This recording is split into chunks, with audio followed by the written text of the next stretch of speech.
करायचं. करा, चालू करा. मी चालू करतोय सर आधी. हो, अगोदर तुम्ही चालू करा. त्यानंतर मी तुमचं इंट्रोडक्शन वगैरे झालं हो की मग परत एक 5 मिनिटासाठी मी जे नवीन प्रॉडक्ट आहेत ना आपले, हो हो त्याबद्दल माहिती देतो. चालेल. आणि मग मी तुम्हाला हँडओव्हर केलं की मग तुमचं चालू राहील सर. ओके ओके, काय हरकत नाही. नमस्कार शेतकरी बंधूंनो, आजच्या या फेसबुक लाईव्ह मध्ये आपल्या सर्व शेतकरी बांधवांचं या ठिकाणी मी इस्रायल केमिकल्स लिमिटेडच्या वतीनं हार्दिक स्वागत करतो. त्याचबरोबर आज जे व्यक्ती आपल्या सोबत आहेत ते म्हणजे डॉक्टर संजीव माने साहेब, जे आपल्याला ऊस उत्पादन याविषयी माहिती देणार आहेत. आणि संजीव मानेंबद्दल मी वेगळी ओळख अशी काही करून देणं क्रमप्राप्त नाहीये, पण एक या कार्यक्रमाचा भाग म्हणून मी एवढंच सांगेन की मला जेवढं माहिती आहे किंवा मी जेवढं काही शिकलोय त्यांच्याकडनं, ते म्हणजे 1996 पासून दादांनी सुरुवात केली आणि 1996ला सुरुवात केल्याच्या नंतर सुरुवातीला त्यांचं उत्पादन हे प्रति एकरी ज्या पद्धतीनं अपेक्षित टार्गेटेड यील्ड अप्रोचच्या दृष्टीने त्यांनी जे सुरुवात केली, ती 96 मेट्रिक टनापासून ते आज जवळपास एक 200 मेट्रिक टनांपर्यंत त्यांनी आपल्या शेतीमध्ये ऊसाचं उत्पादन घेण्याचा विक्रम हा प्रस्थापित केलेला आहे. वेगवेगळे विक्रम प्रस्थापित करत असताना त्यांना वर्ष 2000 मध्ये शेतीनिष्ठ शेतकरी म्हणून पुरस्कार प्राप्त झाला. त्यानंतर 2011 मध्ये कृषी भूषण हा पुरस्कार, जो की महाराष्ट्रासाठी सर्वात उच्च पुरस्कार असा समजला जातो, तो पुरस्कार त्यांना प्राप्त झाला. त्याचबरोबर त्यांची सर्वात महत्वाची ओळख जर करून द्यायची झाली तर ती म्हणजे जेव्हा प्रेसिडेंट बराक ओबामा समोर त्यांनी प्रेझेंटेशन दिलं व्हाईट हाऊस प्रेसमध्ये, ते प्रेझेंटेशन हे संपूर्ण जगभरामध्ये खूप ज्याला म्हणता येईल की वाखाणलं गेलं किंवा त्याची चर्चा ही खूप मोठ्या प्रमाणावरती जागतिक पातळीवरती झाली. आणि भारतातील ऊस उत्पादक शेतकरी हा जागतिक पातळीवरती पोहोचवण्याचं काम हे संजीव दादा यांनी केलेलं आहे. आणि त्याचबरोबर जेवढ्या काही इंटरनॅशनल ऑर्गनायझेशन्स आहेत, जसं PAPS-AC कॉन्फरन्समध्ये हार्वर्ड बिझनेस स्कूल यामध्ये त्यांनी जे सर्वात मोठं प्रेझेंटेशन केलं आणि त्या प्रेझेंटेशनमध्ये तिथली जी सर्वात मोठी व्यक्ती आहे डॉक्टर रे गोल्डबर्ग यांचं अप्रिसिएशन जे त्यांना मिळालं, ते अप्रिसिएशन सर्वात मोठ्या प्रमाणावरती आपल्या भारतीय ऊस उत्पादक शेतकऱ्यांसाठीच अप्रिसिएशन होतं. त्याचबरोबर आज संजीव दादा हे प्रामुख्यानं जवळपास लाखांच्या वरती ऊस उत्पादक शेतकऱ्यांच्या गटांमध्ये व्हॉट्सअप ग्रुप्सच्या माध्यमातून, कृषी संजीवनीच्या माध्यमातून वेगवेगळ्या शेतकऱ्यांशी जुडलेले आहेत संपूर्ण भारतामध्ये, त्याचबरोबर संपूर्ण जगभरामध्ये. त्याचबरोबर दादांची जे ओळख ज्याला म्हणता येईल की वेगवेगळ्या कमिट्यांवरती दादांची नियुक्ती ही महाराष्ट्र शासनाने, त्याचबरोबर वेगवेगळ्या बँकांनी, त्याचबरोबर वेगवेगळ्या संस्थांनी, मग वसंतदादा शुगर इन्स्टिट्यूट असेल किंवा डेक्कन शुगर टेक्नॉलॉजीज असोसिएशन असेल, यांच्या माध्यमातून वेगवेगळ्या संस्थांवरती त्यांची नेमणूक आणि त्या दृष्टीनं ऊस उत्पादना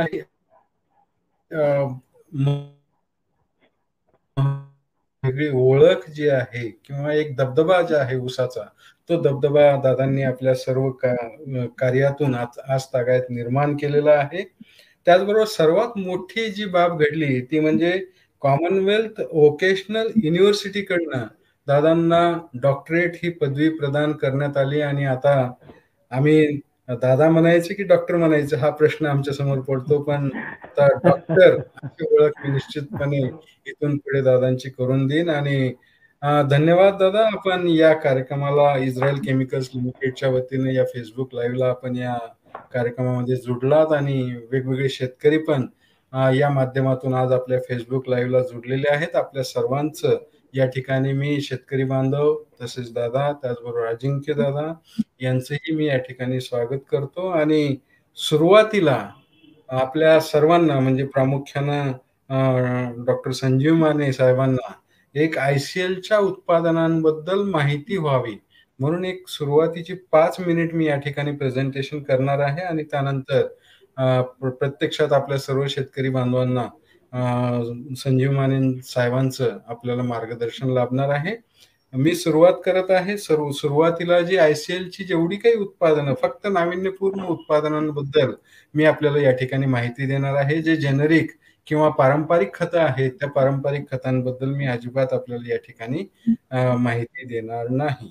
इस्रायल केमिकल्स लिमिटेड ICL ज्याला आपण म्हणतो, या कंपनीची स्थापना किंवा प्रत्यक्ष कामाला सुरुवात ही 1963 मध्ये जो इस्रायलमध्ये मृत समुद्र आहे त्या ठिकाणी पाईपलाईन करण्याच्या कामाने सुरुवात झाली आणि त्यानंतर प्रत्यक्ष कंपनीची स्थापना ही 1968 मध्ये तेल अवीव इस्रायल येथे करण्यात आली आणि संपूर्ण जगभरामध्ये आज 192 कार्यालय आणि जवळपास 13,000 कर्मचारी ICL कंपनीमध्ये कामाला आहेत. भारतामध्ये दिल्ली येथे, गुरुग्राम येथे पूर्ण भारताचं सेल्स ऑफिस आपण चालू केलेलं आहे आणि पुणे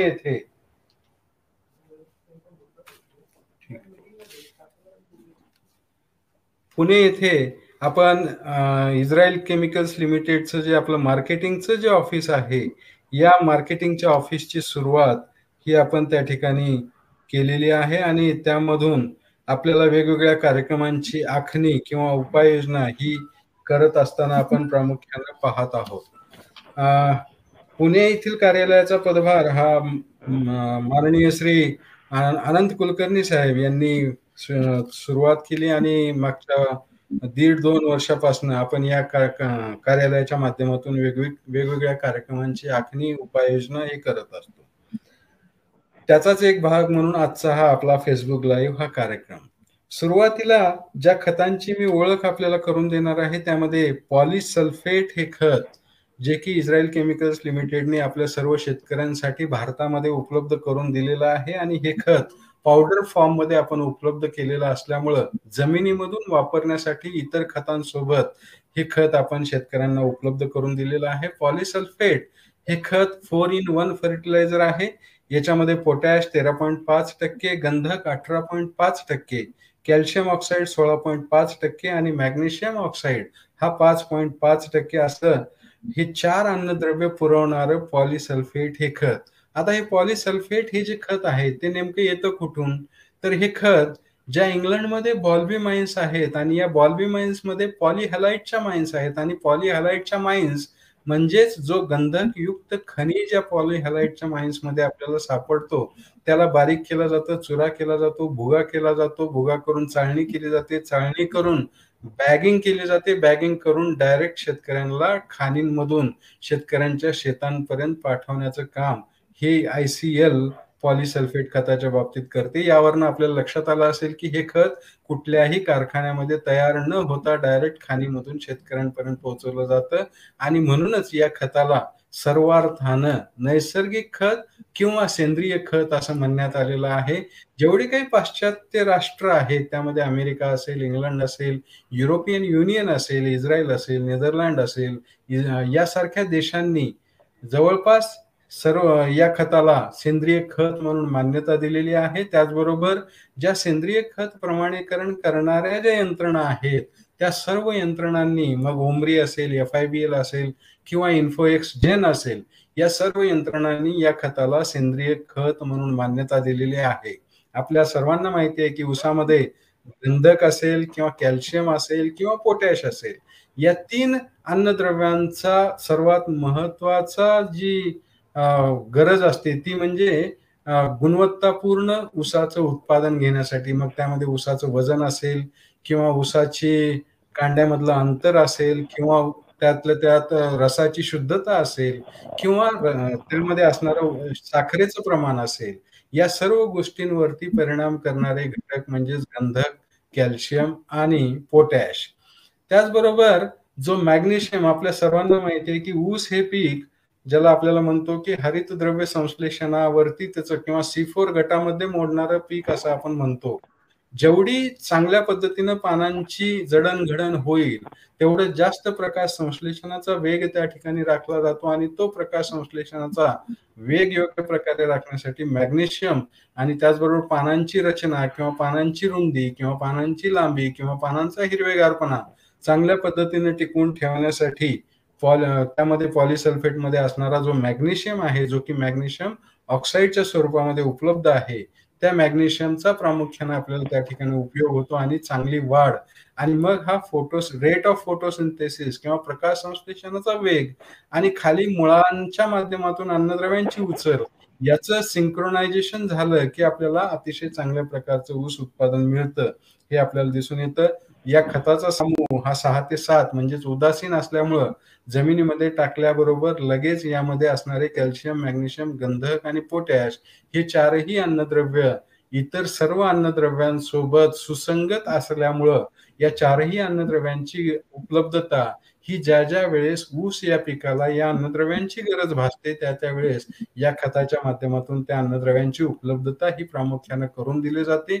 या खताचा वापर हा सुरुवातीला म्हणजेच लागवडीच्या वेळेस 50 ते 75 किलो प्रति एकरी आणि मग मोठ्या बांधणीच्या वेळेस 50 ते 75 किलो प्रति एकर अशा पद्धतीने इतर खतांसोबत मिसळून आपल्याला या खताचा वापर करणं आवश्यक आहे, जेणेकरून आपल्याला जी ऊसाला आवश्यक असणारी जी गंधकाची मात्रा आहे, त्याचबरोबर ऊसाला आवश्यक असणारी कॅल्शियमची मात्रा आहे, त्याचबरोबर ऊसाला आवश्यक असणारी मॅग्नेशियमची जी मात्रा आहे, या तीनही अन्नद्रव्यांची मात्रा ही या खताच्या माध्यमातून पुरवली जाते आणि सोबत पोटॅश हा अंशतः हा त्या ठिकाणी पुरवला जातो म्हणून तोही सेंद्रिय स्वरूपामध्ये हे चारही घटक पुरवले जातात. असं ऊसासाठी अत्यंत चांगलं 4 in 1 फर्टिलायझर असं आपल्याला या पॉलिसल्फेट खताचा उल्लेख करावा लागेल. मला वाटतं दादा, हे खत आपण भारतामध्ये आपल्या सर्व ऊस उत्पादक शेतकऱ्यांसाठी येणाऱ्या काळात आपल्या सर्वांसाठी अतिशय चांगलं गंधक, कॅल्शियम, त्याचबरोबर पोटॅश आणि मॅग्नेशियम हे पुरवणारं खत होईल असं मला वाटतं. यानंतरच्या ज्या विद्राव्य खतांच्या ज्या युनिक ग्रेड्स आहेत, ज्या की ड्रिप मधनं आपण वापरतो, त्या युनिक ग्रेड बद्दल मी बोलणार आहे. आपल्याकडे बऱ्याच वर्षापासनं 1261 13-045 19-19 13-40-13 कॅल्शियम नायट्रेट किंवा 0050 अशा प्रकारचे वेगवेगळे ग्रेड्स आपण वापरतो. पण आता यामध्ये बदल करणं आपल्याला आवश्यक आहे. वनस्पतीच्या वाढीच्या अवस्थेनुसार त्यामध्ये जो नत्र, स्फुरद, पालाश आणि इतर सूक्ष्म अन्नद्रव्यांचा किंवा दुय्यम अन्नद्रव्यांचा जो रेशो असतो, तो रेशो जर योग्य प्रमाणामध्ये आपल्याला उपलब्ध करून द्यायचा असेल आणि आपल्या जमिनीच्या प्रकारानुसार, आपल्या सर्वांना माहिती आहे की महाराष्ट्रातल्या जमिनी ह्या चुनखडीयुक्त जमिनी आहेत आणि या चुनखडीयुक्त जमिनीमध्ये कॅल्शियम आणि स्फुरद याचं संयुग तयार होऊन कॅल्शियम फॉस्फेट म्हणजे कॅल्शियमची उपलब्धता आणि सोबत स्फुरदाची उपलब्धता ही अत्यंत अडचणीचा विषय असल्यामुळं आपल्याला ऍसिडिक फर्टिलायझर आणि ज्याला म्हणता येईल की कॉम्पॅटिबल फर्टिलायझर्सची गरज आपल्याला होती आणि ती गरज ICLने कम्पॅटॅबिलिटीच्या दृष्टिकोनातून आणि ऍसिडिक खतांच्या दृष्टिकोनातून आपल्याला भागवलेली आहे. सर्वात आधी ज्या महत्वाच्या ग्रेड आहेत त्यामध्ये पीक ऍसिड या ग्रेडचा मी उल्लेख आपल्या समोर करेन, ज्याला आपण 0-60-20 असं म्हणतो. 80% अन्नद्रव्य देणारी ही ग्रेड, ज्याच्यामध्ये 60% स्फुरद आणि 20% पोटॅश आहे. त्याचबरोबर या खताचं सर्वात महत्वाचं वैशिष्ट्य म्हणजे कॅल्शियम आणि मॅग्नेशियम या खतामध्ये आपण एकत्रितपणे मिसळून देता येतं. त्यासाठी आपल्याला टँक ए किंवा टँक बी असे वेगवेगळे द्रावण त्या ठिकाणी तयार करण्याची गरज नाही. त्यामुळं या खतामधला स्फुरद हा कॅल्शियम आणि मॅग्नेशियम सोबत कम्पॅटिबल आहे आणि म्हणून या खताचा पीएच जर बघितला आपण तर तो सर्वात कमी 2.2 आणि विद्राव्यता ही 671 ग्रॅम प्रति लिटर पाणी अशी सर्वात जास्तीची विद्राव्यता ही आपल्याला दिसून येईल आणि सर्वात कमी समूह हा आपल्याला या ग्रेडचा दिसून येईल. त्याचबरोबर चुनखडीयुक्त जमिनीमध्ये कॅल्शियम आणि मॅग्नेशियमची उपलब्धता योग्य प्रकारे करण्यासाठी, त्याचबरोबर ड्रीप जर कोंडलेला असेल तर ते ड्रीप स्वच्छ करण्यासाठी सुद्धा या पीक ऍसिडचा वापर आपण ऊस शेतीमध्ये करू शकता. अशी ही 60-20 हे सर्वात प्रीमियम ग्रेड. त्या खालोखाल मॅकफॉस या ग्रेडचा उल्लेख मला करावा वाटेल, कारण मॅग्नेशियम आणि स्फुरद याचं संयुग तयार न होता मॅग्नेशियम, स्फुरद आणि पोटॅशची उपलब्धता करून देणारी ग्रेड म्हणजे मॅगफॉस, ज्याच्यामध्ये 55% स्फुरद, 18% पोटॅश आणि 7% मॅग्नेशियम हा मॅग्नेशियम ऑक्साईडच्या स्वरूपामध्ये आपण केलेला असल्यामुळं या तीनही अन्नद्रव्यांची उपलब्धता आणि या तिन्हींना एकत्रित जर आपण केलं तर 80% अन्नद्रव्य देणारा ही ग्रेड. आणि यामधला मॅग्नेशियम हा ऊसामध्ये अत्यंत महत्वाचं कार्य त्या ठिकाणी पार पाडतं आणि त्यामुळं पानांची रुंदी असेल, पानांची टोकं असतील, पानांचा हिरवेगारपणा असेल, तो वाढवण्यामध्ये आपल्याला त्या ठिकाणी उपयोग होतो. आणि यामधला स्फुरद जो आहे तो मुळांची ताकद, मुळांची टोकं योग्य प्रकारे जमिनीमध्ये नेण्यामध्ये आपल्याला कारणीभूत ठरतात आणि त्यामुळं अन्नद्रव्यांचं शोषण हे योग्य प्रकारे त्या ठिकाणी होतं. अशी ही दुसरी प्रीमियम ग्रेड मॅगफॉस. त्यानंतर तिसरी जी ग्रेड आहे ती म्हणजे 5-45 5+8 झिंक. या ग्रेडमध्ये वेगळं काय असं सांगितलं तर यामध्ये असणारा झिंक जो 8% या प्रमाणामध्ये आहे तो चिलेटेड स्वरूपामध्ये आपण उपलब्ध करून दिलेला आहे. आणि ऊसामध्ये आपल्याला सुरुवातीला जेव्हा ऊसाची उगवण योग्य प्रकारे पाहिजे असेल, त्याचबरोबर ऊसांची फुटव्यांची संख्या आपल्याला जास्तीची पाहिजे असेल, त्यावेळेस यामधला जो चिलेटेड झिंक आहे तो आपल्याला कामाला येतो. आणि संपूर्ण ऊसामध्ये जे संजीवक, संप्रेरक आणि उत्प्रेरक हे योग्य प्रकारे उपलब्ध होण्याच्या दृष्टीनं जो झिंक त्या ठिकाणी अत्यंत महत्वाचा असतो, तो झिंक आपण या ग्रेडमध्ये चिलेटेड स्वरूपात आणि सोबत 45% स्फुरद हा या ग्रेडमध्ये आपण दिलेला असल्यामुळं ओव्हरऑल रिप्रोडक्टिव्ह ग्रोथच्या दृष्टिकोनातून आणि सुरुवातीची जी फुटव्यांची संख्या किंवा जे काही फुटवे येतील ते त्याचं रूपांतर ऊसामध्ये होण्याच्या दृष्टिकोनातून या ग्रेडचा उल्लेख प्रामुख्याने या ठिकाणी करावा लागेल. त्यानंतरच्या कायिक वाढीच्या दृष्टिकोनातून जर आपण विचारात घेतलं तर 12-6-22+12 कॅल्शियम ऑक्साईड आणि सोबत याच्यामध्ये सर्वच प्रकारची सूक्ष्म अन्नद्रव्ये आपण अंतर्भूत केलेली आहेत. अशी ही सुरुवातीच्या कायिक वाढीमध्ये नत्र, स्फुरद, पालाश आणि कॅल्शियम आणि सोबत सूक्ष्म अन्नद्रव्य पुरवणारी ही सर्व गुणसंपन्न ग्रेड म्हणतो. कारण ऊसांमध्ये जेवढे काही फुटवे होतात त्यांची वाढ होण्याच्या दृष्टिकोनातून, ज्याला सुरुवातीची कायिक वाढ ज्याला म्हणू आपण, ती कायिक वाढ करण्याच्या दृष्टिकोनातून आणि सुरुवातीच्या काळात जे 30% सूक्ष्म अन्नद्रव्यांचा पुरवठा होणं आवश्यक असतो, तो 30% सूक्ष्म अन्नद्रव्यांचा पुरवठा हा या ग्रेडमधून आपल्याला त्या ठिकाणी करता येतो. आणि हा कॅल्शियम या ठिकाणी कॅल्शियम ऑक्साईड या स्वरूपामध्ये दिलेला असल्यामुळं सुरुवातीला आपल्याला ऊसाची जी मजबूत वाढ आहे ती मजबूत वाढ आपल्याला या ठिकाणी करता येते. त्यानंतर आपल्या सर्वांना माहिती आहे की आपल्याकडं एक नाविन्यपूर्ण ग्रेड जी ICL मागच्या महिन्यामध्येच लॉन्च केली ती म्हणजे 8047. या ग्रेडमध्ये जो नत्र आणि पोटॅशचा जो रेशो आहे तो रेशो हा त्या ठिकाणी लक्षात घेणं आवश्यक आहे. जवळपास 1:6 हा नत्र आणि पोटॅशचा रेशो आणि सोबत स्फुरद आणि पोटॅशचा जर रेशो बघितला तर तोही जवळपास 1:6. हा रेशो प्रामुख्यानं आपल्याला नत्राची, त्याचबरोबर पोटॅशची आणि गंधकाची, आणि त्यातल्या त्यात पोटॅश आणि गंधकाची उपलब्धता ही योग्य प्रमाणामध्ये करावयाची असेल तर हा रेशो त्या ठिकाणी प्रामुख्यानं कारणीभूत ठरतो. आपल्याकडं 13-0-45 आणि SOP ही 2 खतं आहेत, पण त्यामध्ये जो नत्र आणि पोटॅशचा रेशो आहे तो अत्यंत कमी असल्यामुळं आपल्याला त्या ठिकाणी पोटॅश आणि गंधकाची उपलब्धता योग्य प्रमाणामध्ये होत नसल्याचं दिसून आल्यामुळं आपण या 8047 या ग्रेडची भारतामध्ये उपलब्धता करून दिलेली आहे. या ग्रेडचा pH जर बघितला आपण तर तो आहे 2.8 आणि विद्राव्यता ही जवळपास 192 ग्रॅम प्रति लिटर पाणी अशी विद्राव्यता दिलेली आहे. अशा पाचही ग्रेडचा जर आपण विचार केला तर सर्वात कमी pH आणि सर्वात जास्त सोल्युबिलिटी आणि त्याचबरोबर यामध्ये असणाऱ्या हानिकारक घटकांचं प्रमाण, क्लोराइड्स असेल, आर्सेनिक असेल, कॅडमियम असेल किंवा हेवी मेटल्स असतील तर याचं प्रमाण हे अत्यंत कमी आहे. हे झाले आपली विद्राव्य खतं ड्रीपद्वारे द्यावयाची. आता यानंतर थोडंसं फवारणीच्या खतांकडे येतो.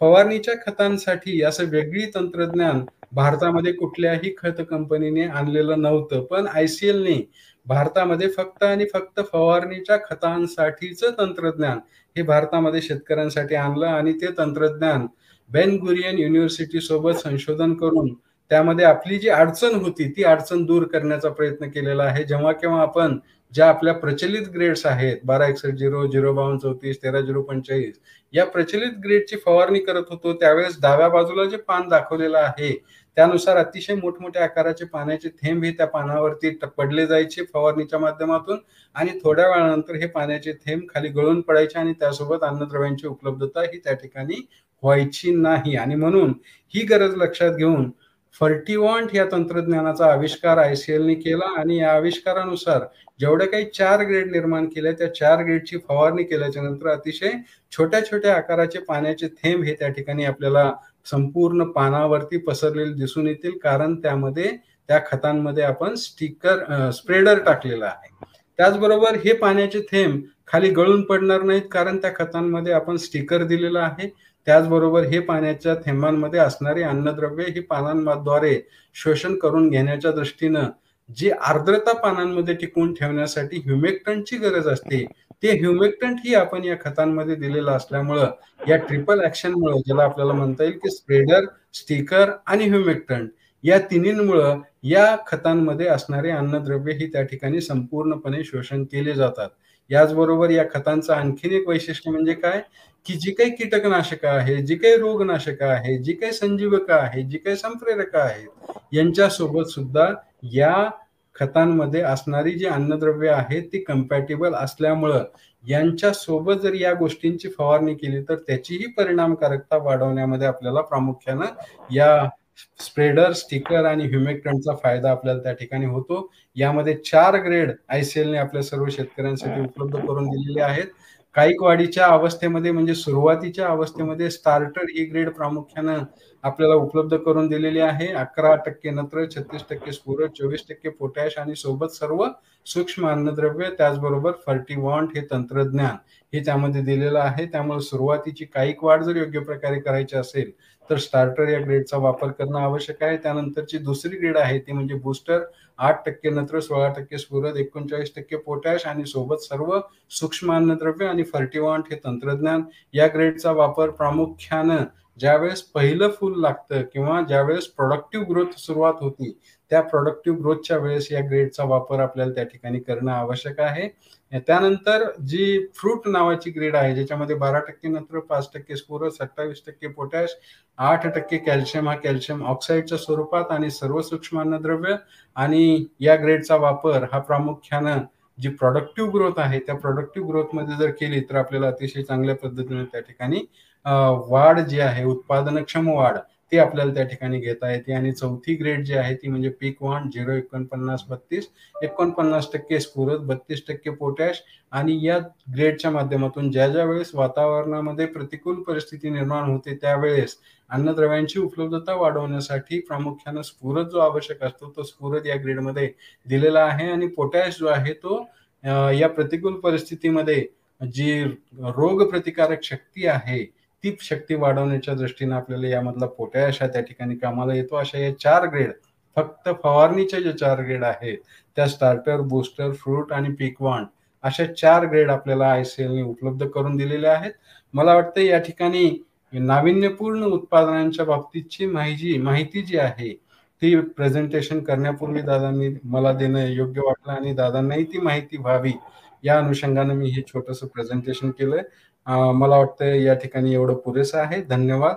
मी यानंतर डॉक्टर संजीव माने दादांना विनंती करतो की आपण आपलं प्रेझेंटेशन किंवा जे शेतकऱ्यांना मार्गदर्शन आहे ते या ठिकाणी सर्व शेतकरी बांधवांना मार्गदर्शन करावं. धन्यवाद. Doctor Sanjeev Mane please. नमस्ते. धन्यवाद श्रीयुत बिराजदारजी. फार सुंदर माझं इंट्रोडक्शन केले तुम्ही, त्यामुळे थोडासा उत्साह जास्तच आला. नमस्कार सर्व शेतकरी बंधूंनो. बाकी सर्व जो काही ह्यात हजर आहेत त्या सर्वांना माझा नमस्कार. आवाज येतो व्यवस्थित? आवाज व्यवस्थित येतो? एकदम व्यवस्थित आहे. ठीक आहे. एकरी 100 टन ऊस उत्पादनाची सुरुवात 1997-98 पासून मी माझ्या शेतीमध्ये सुरुवात केली, जो महाराष्ट्रातला पहिला प्रयोग होता. तेव्हापासून आजपर्यंत किमान एका एकरामध्ये 100 टनाचं उद्दिष्ट ठेवून काम करतोय आणि ते यशस्वी आहे. संपूर्ण महाराष्ट्र असेल, उत्तर प्रदेश आहे, मध्य प्रदेशचा काही भाग आहे, गुजरातचा, पश्चिम गुजरातचा काही भाग, उत्तर कर्नाटक, तामिळनाडू अशा विविध राज्यांमध्ये सुद्धा हा प्रयोग अतिशय चांगल्या पद्धतीने चालू आहे. बरेच शेतकरी या प्रयोगामध्ये जोडलेले आहेत आणि यशस्वीपणे उत्पादन पण घेत आहेत. ऊसाचं उत्पादन अधिक घ्यायचं म्हणजे काय फार मोठी अवघड गोष्ट आहे असं मला वैयक्तिक वाटत नाही आणि अत्यंत सहजपणे आपण ते करू शकतो. मी नेहमी सांगताना सांगतो, एकरी 100 टन ऊस उत्पादन सहज शक्य होत आहे. माझं ते वाक्यच आहे कार्यक्रमाचं की एकरी 100 टन ऊस उत्पादन सहज शक्य. थोड्या थोड्या छोट्या छोट्या गोष्टी त्याच्यावरती जर आपण लक्ष ठेवलं तर आपण निश्चितपणे एकरी 100 टनच काय त्याच्यापेक्षा कितीतरी जास्त उत्पादन आपण घेऊ शकतो.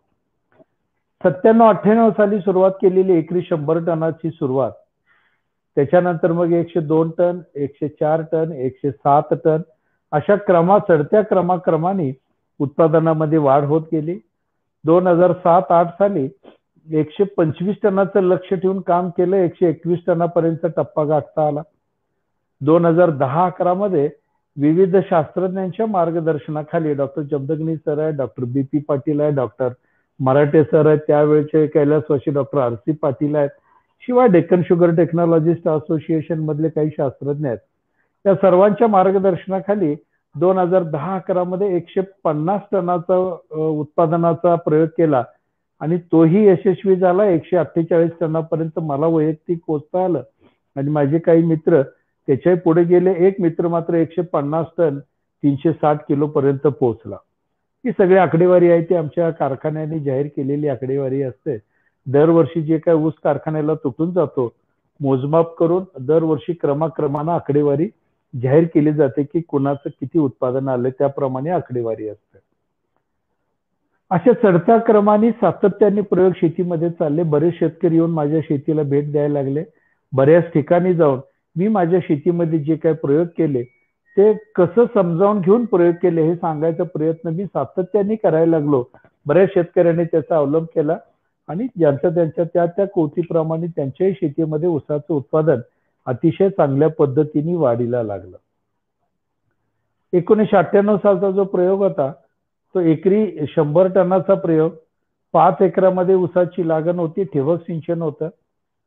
पेअर रो सिस्टीम ज्याला जोडोळ आपण म्हणतो किंवा पट्टा पद्धत म्हणतो, 3 बाय 6 फुटाचा पट्टा, अशा पद्धतीची लागण, 3 फुटाच्या सऱ्या, 2 सऱ्यांमध्ये ऊसाची लागण आणि तिसरी सरी रिकामी, 2 ओळीच्या मध्ये ठिबक सिंचन जोडलेलं, असा तो 97-98 सालचा नुकतीच रिलीज, त्या काळात नुकतीच रिलीज झालेली CO 86-032 नीरा या व्हरायटीची 1 डोळ्याची 1.25 फुटावरती लागण, 1.5 फुटावरती लागण, अशा पद्धतीची लागण होती. माती परीक्षणानुसार आणि महात्मा फुले कृषी विद्यापीठाच्या अपेक्षित ऊस उत्पादनाच्या सूत्रानुसार रासायनिक खताच्या मात्रा अगोदरच ठरवून घेतल्या होत्या. त्याप्रमाणे रासायनिक खताच्या मात्रा, योग्य पाण्याचं नियोजन या पद्धतीने ऊसाचा पहिला प्रयोग झाला आणि एकरी 98.5 टनापर्यंत मला पोहोचता आला. मित्र, हे सहजासहजी शक्य त्या काळामध्ये नव्हतं, अवघड होतं, पण या सर्व शास्त्रज्ञांच्या मार्गदर्शनाखाली हा प्रयोग केला गेला आणि एकरी 98.5 टनाचं उत्पादन मिळालं आणि तिथून मग इतका प्रसार झाला की प्रत्येक शेतकरी 100 टनाचं स्वप्न बघायला लागला आणि त्याचप्रमाणे तो कामाला देखील लागला आहे. ही माझ्याकडची मला मिळालेली टेक्नॉलॉजी. शिवाय प्रत्येक शेतकरी बाहेर जाऊन ते तंत्रज्ञान घ्यायचा प्रयत्न करत करत बरेचसे शेतकरी 100 टनाच्या पुढे निघून गेले. आमच्या परिसरामध्ये इतके शेतकरी 100 टनाच्या पुढचे आहेत की आपण कल्पनाच करू शकणार नाही. जो तो प्रत्येकजण केव्हा ना केव्हा तरी तो 100 टनाचं उत्पादन त्यांनी घेतलेलंच असेल. आम्ही मात्र आमचा जो काही ग्रुप आहे याच्यामध्ये एक लक्ष ठेवलंय की फक्त 100 टन एकदा दोनदा घेऊन थांबायचं नाही, तर ते दरवर्षी सातत्याने तसं 100 टन किंवा त्याच्यापेक्षा जास्त उत्पादन कसं येईल या दृष्टीने त्या प्रयत्न करत राहायचा. मित्र, पहिल्यांदा एकदा एक प्रयोग झाला. माझी सुरुवात होती ती 20-22 टन पर एकर या उत्पादनाने होती. आमच्या शेजारी फाळकेवाडीला कैलासवासी कृषीभूषण बाबुरावजी फाळके राहायचे. त्या काळातले खूप तज्ज्ञ शेतकरी होते. त्यांच्याकडे जाऊन वर्ष दीड वर्षापर्यंत ऊसाचं उत्पादन कसं चांगलं घेता येईल या दृष्टीने त्यांचं मार्गदर्शन घ्यायला सुरुवात केली आणि त्यांच्या मार्गदर्शनाखाली पुढच्या 1-2 वर्षामध्ये 20-22 टनावरनं 45 टनापर्यंत पोहोचलो प्रति एकर. त्या काळात 45 टनाचं उत्पादन म्हणजे फार चांगलं आहे. साधारण 92-93चा काळ होता. एक लक्षात आलं की थोडंसं मार्गदर्शन कोणाचं तरी घेतलं आणि त्यानुसार जर आपण शेती केली तर नेहमीच्या दुप्पट उत्पादन आपलं वाढतं 20-22 टनावरनं 45 टनावर. मग आणखीन एक विचार असाच केला की आता बाबुरावजींचं मार्गदर्शन घेऊन आपण एवढं उत्पादनापर्यंत पोहोचलो.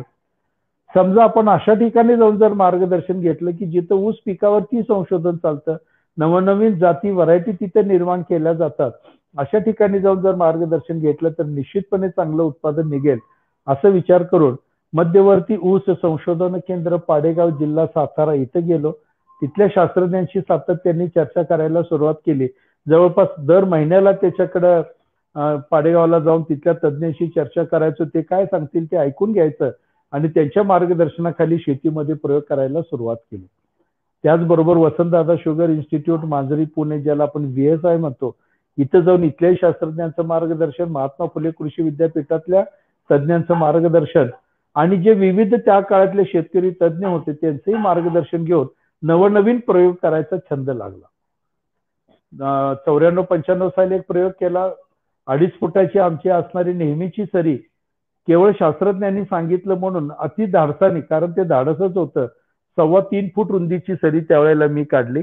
2.5 फुटावरनं 3.25 फुटावर जायचं म्हणजे खूप काहीतरी मोठं धाडस होतं त्या काळामध्ये. 3.25 फुटाची सरी, एक डोळ्याची लागण. सरांनी 1.5-2 फुटावर सांगितली होती, पण आम्ही आपलं 6-6 इंचाचं अंतर ठेवून ती लागण केली. व्हरायटी त्या काळातली होती 80-11. अतिशय चांगलं उत्पादन आलं. सर्व नियोजन सरांच्या मार्गदर्शनाखाली होतं आणि उत्पादन जे मिळालं ते एका एकरामध्ये 86 टन एवढं त्या काळातलं उच्चांकी उत्पादन मिळालं. 22 टन, नंतर 45 टनाचा टप्पा आणि एकदम 86 टनाचा टप्पा. दुपटीने उत्पादन वाढत गेलं आणि मग मात्र छंद लागला. आता आपण 86 टनावरती पोहोचलोय. अजून थोडासा प्रयत्न आपण केला, अजून 14 टन उत्पादन वाढलं तर आपण 100 टनावरती पोहोचू असं मनामध्ये विचार आला आणि मग शास्त्रज्ञांच्या पुढे जाऊन बसून एकरी 100 टन ऊसाचं उत्पादन घ्यायचं आहे. त्यासाठी रासायनिक खताच्या मात्रा किती टाकल्या पाहिजेत, कशा कशा टाकल्या पाहिजेत याची माहिती घेण्याचा सातत्याने प्रयोग सुरू झाला. माहिती घ्यायला लागलो आणि याच माहितीमधून एक पंचसूत्री तयार झाली. 5 मुद्दे माझ्या लक्षात आले. ऊसाचं उत्पादन जर अधिक घ्यायचं असेल तर या 5 मुद्द्यांवरती आपल्याला लक्ष केंद्रित केलं पाहिजे. जे आपण नेहमी करणारेच मुद्दे आहेत, वेगळं असं काही नाही, पण ते जर सुसूत्रपणे आपण केले तर निश्चितपणे आपल्या ऊसाचं उत्पादन वाढेल. ही गोष्ट लक्षात आली आणि त्याच 5 मुद्द्यांवरती ऊसाची शेती करायला सुरुवात केली. 97-98 साली पहिला जो एकरी 100 टनाचा प्रयोग केला त्यामध्ये हेच 5 मुद्दे होते आणि याच 5 मुद्द्यांवरती पहिल्याच वर्षी मला एकरी 98.5 टनाचं त्या काळातलं उच्चांकी उत्पादन मिळालं. मग तिथून पुढे त्याच पंचसूत्रीवरती कार्यक्रम सुरू झाला. मग 102 टन, 7 टन, एकदा 125 टनाचा प्रयोग, एकदा 150 टनाचा प्रयोग केला. 2010-11 पासून मग प्रत्येक जण 150 टनापर्यंत पोहोचायचं या दृष्टीने आमचे प्रयोग होत राहिले. 2017 साली परत एकदा नवीन उच्चांक काहीतरी करता येईल का, गाठता येईल का असा विचार करून doctor Jamadagni sir, doctor Marathe sir, doctor BP Patil sir आणि आमच्या डेक्कन शुगर टेक्नॉलॉजिस्ट असोसिएशनचे काही शास्त्रज्ञ यांच्या मार्गदर्शनाखाली एकरी 200 टन उत्पादन मिळेल का असा प्रयोग करायचा ठरला. शेतकरी बंधूंना अद्याप 200 टनापर्यंत पोहोचलेलो नाही, पण वेगवेगळे प्रयोग करायचे म्हणून आतापर्यंत 2 वेळेला ते प्रयोग केले. 2017-18 आणि 2019-20 या 2 वर्षामध्ये 2दा प्रयोग केले. याच्यामध्ये पहिल्याच वर्षी यश अतिशय चांगलं आलं. 168 टन प्रति एकर एवढं ऊसाचं उत्पादन मिळालं. 5 फूट रुंदीची सरी, 1.25 फुटावरती एक डोळ्याची लागण, व्हरायटी CO 86-032 नीरा. प्लॉटला ड्रिपनी पाणी द्यायचं होतं. फर्टिगेशन युनिट मधून सगळं फर्टिगेशन करत होतो आणि त्या प्लॉटवरती संपूर्ण त्या प्लॉटला आच्छादन फॉगर सिस्टीमने केलं होतं. तापमान कंट्रोल करायचा, मॉइश्चर कंट्रोल करण्यासाठीचा तो प्रयोग होता. अतिशय खर्चिक असा तो प्रयोग, पण यश आम्हाला 168 टनापर्यंत पोहोचलं. 19-20 मध्ये हाच प्रयोग परत दुसऱ्या ठिकाणी केला. त्यालाही सगळे फॉगर सिस्टीम, ड्रिप इरिगेशन, खताचं सगळं नियोजन आणि शिवाय मग सरांचं मार्गदर्शनाखाली केलं.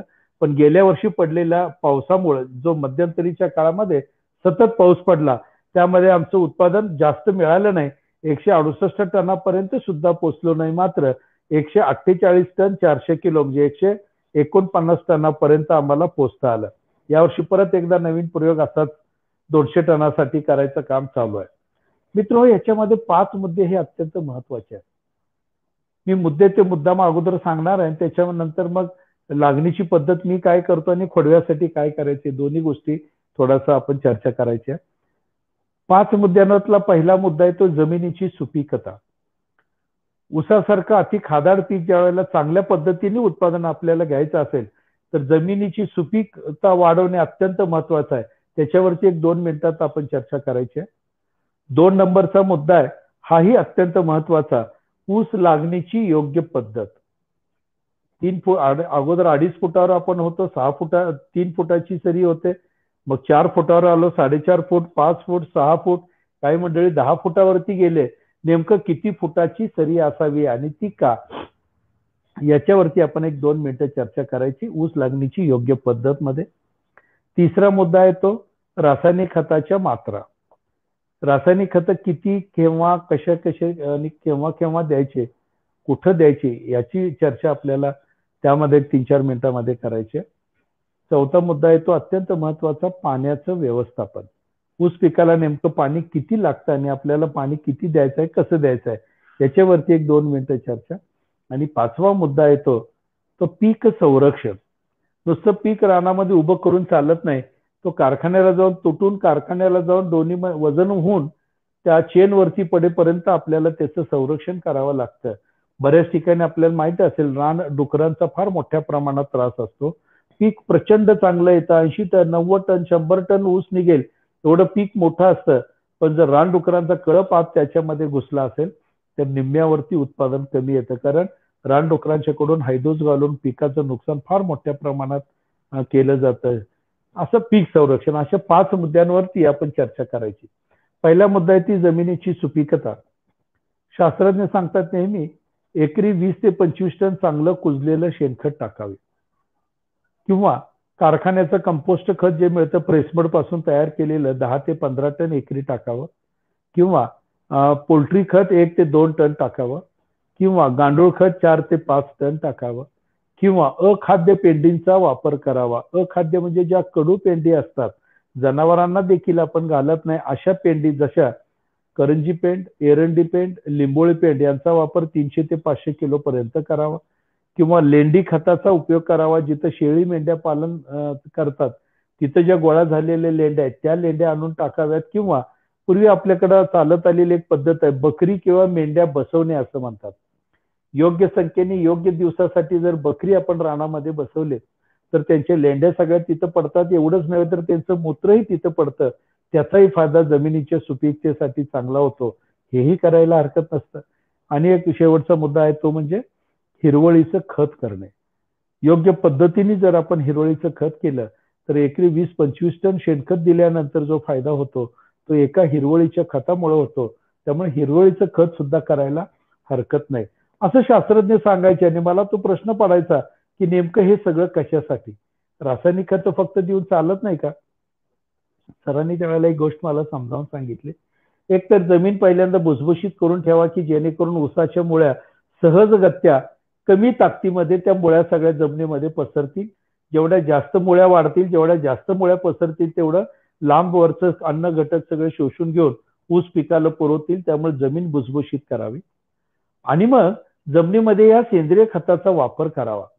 त्याचं कारण असं, दिलेली रासायनिक खतं, आपण देत असलेली रासायनिक खतं किंवा जमिनीमध्ये अगोदरपासून शिल्लक पडून असलेली खतं, ही सगळी खतं ऊस पिकाला जरी पाण्यामध्ये ती विरघळलेली असली तरी सुद्धा आहे त्या स्वरूपामध्ये, आहे त्या स्थितीमध्ये ऊस पिकाला उचलून घेता येत नाहीत किंवा शोषण करता येत नाहीत.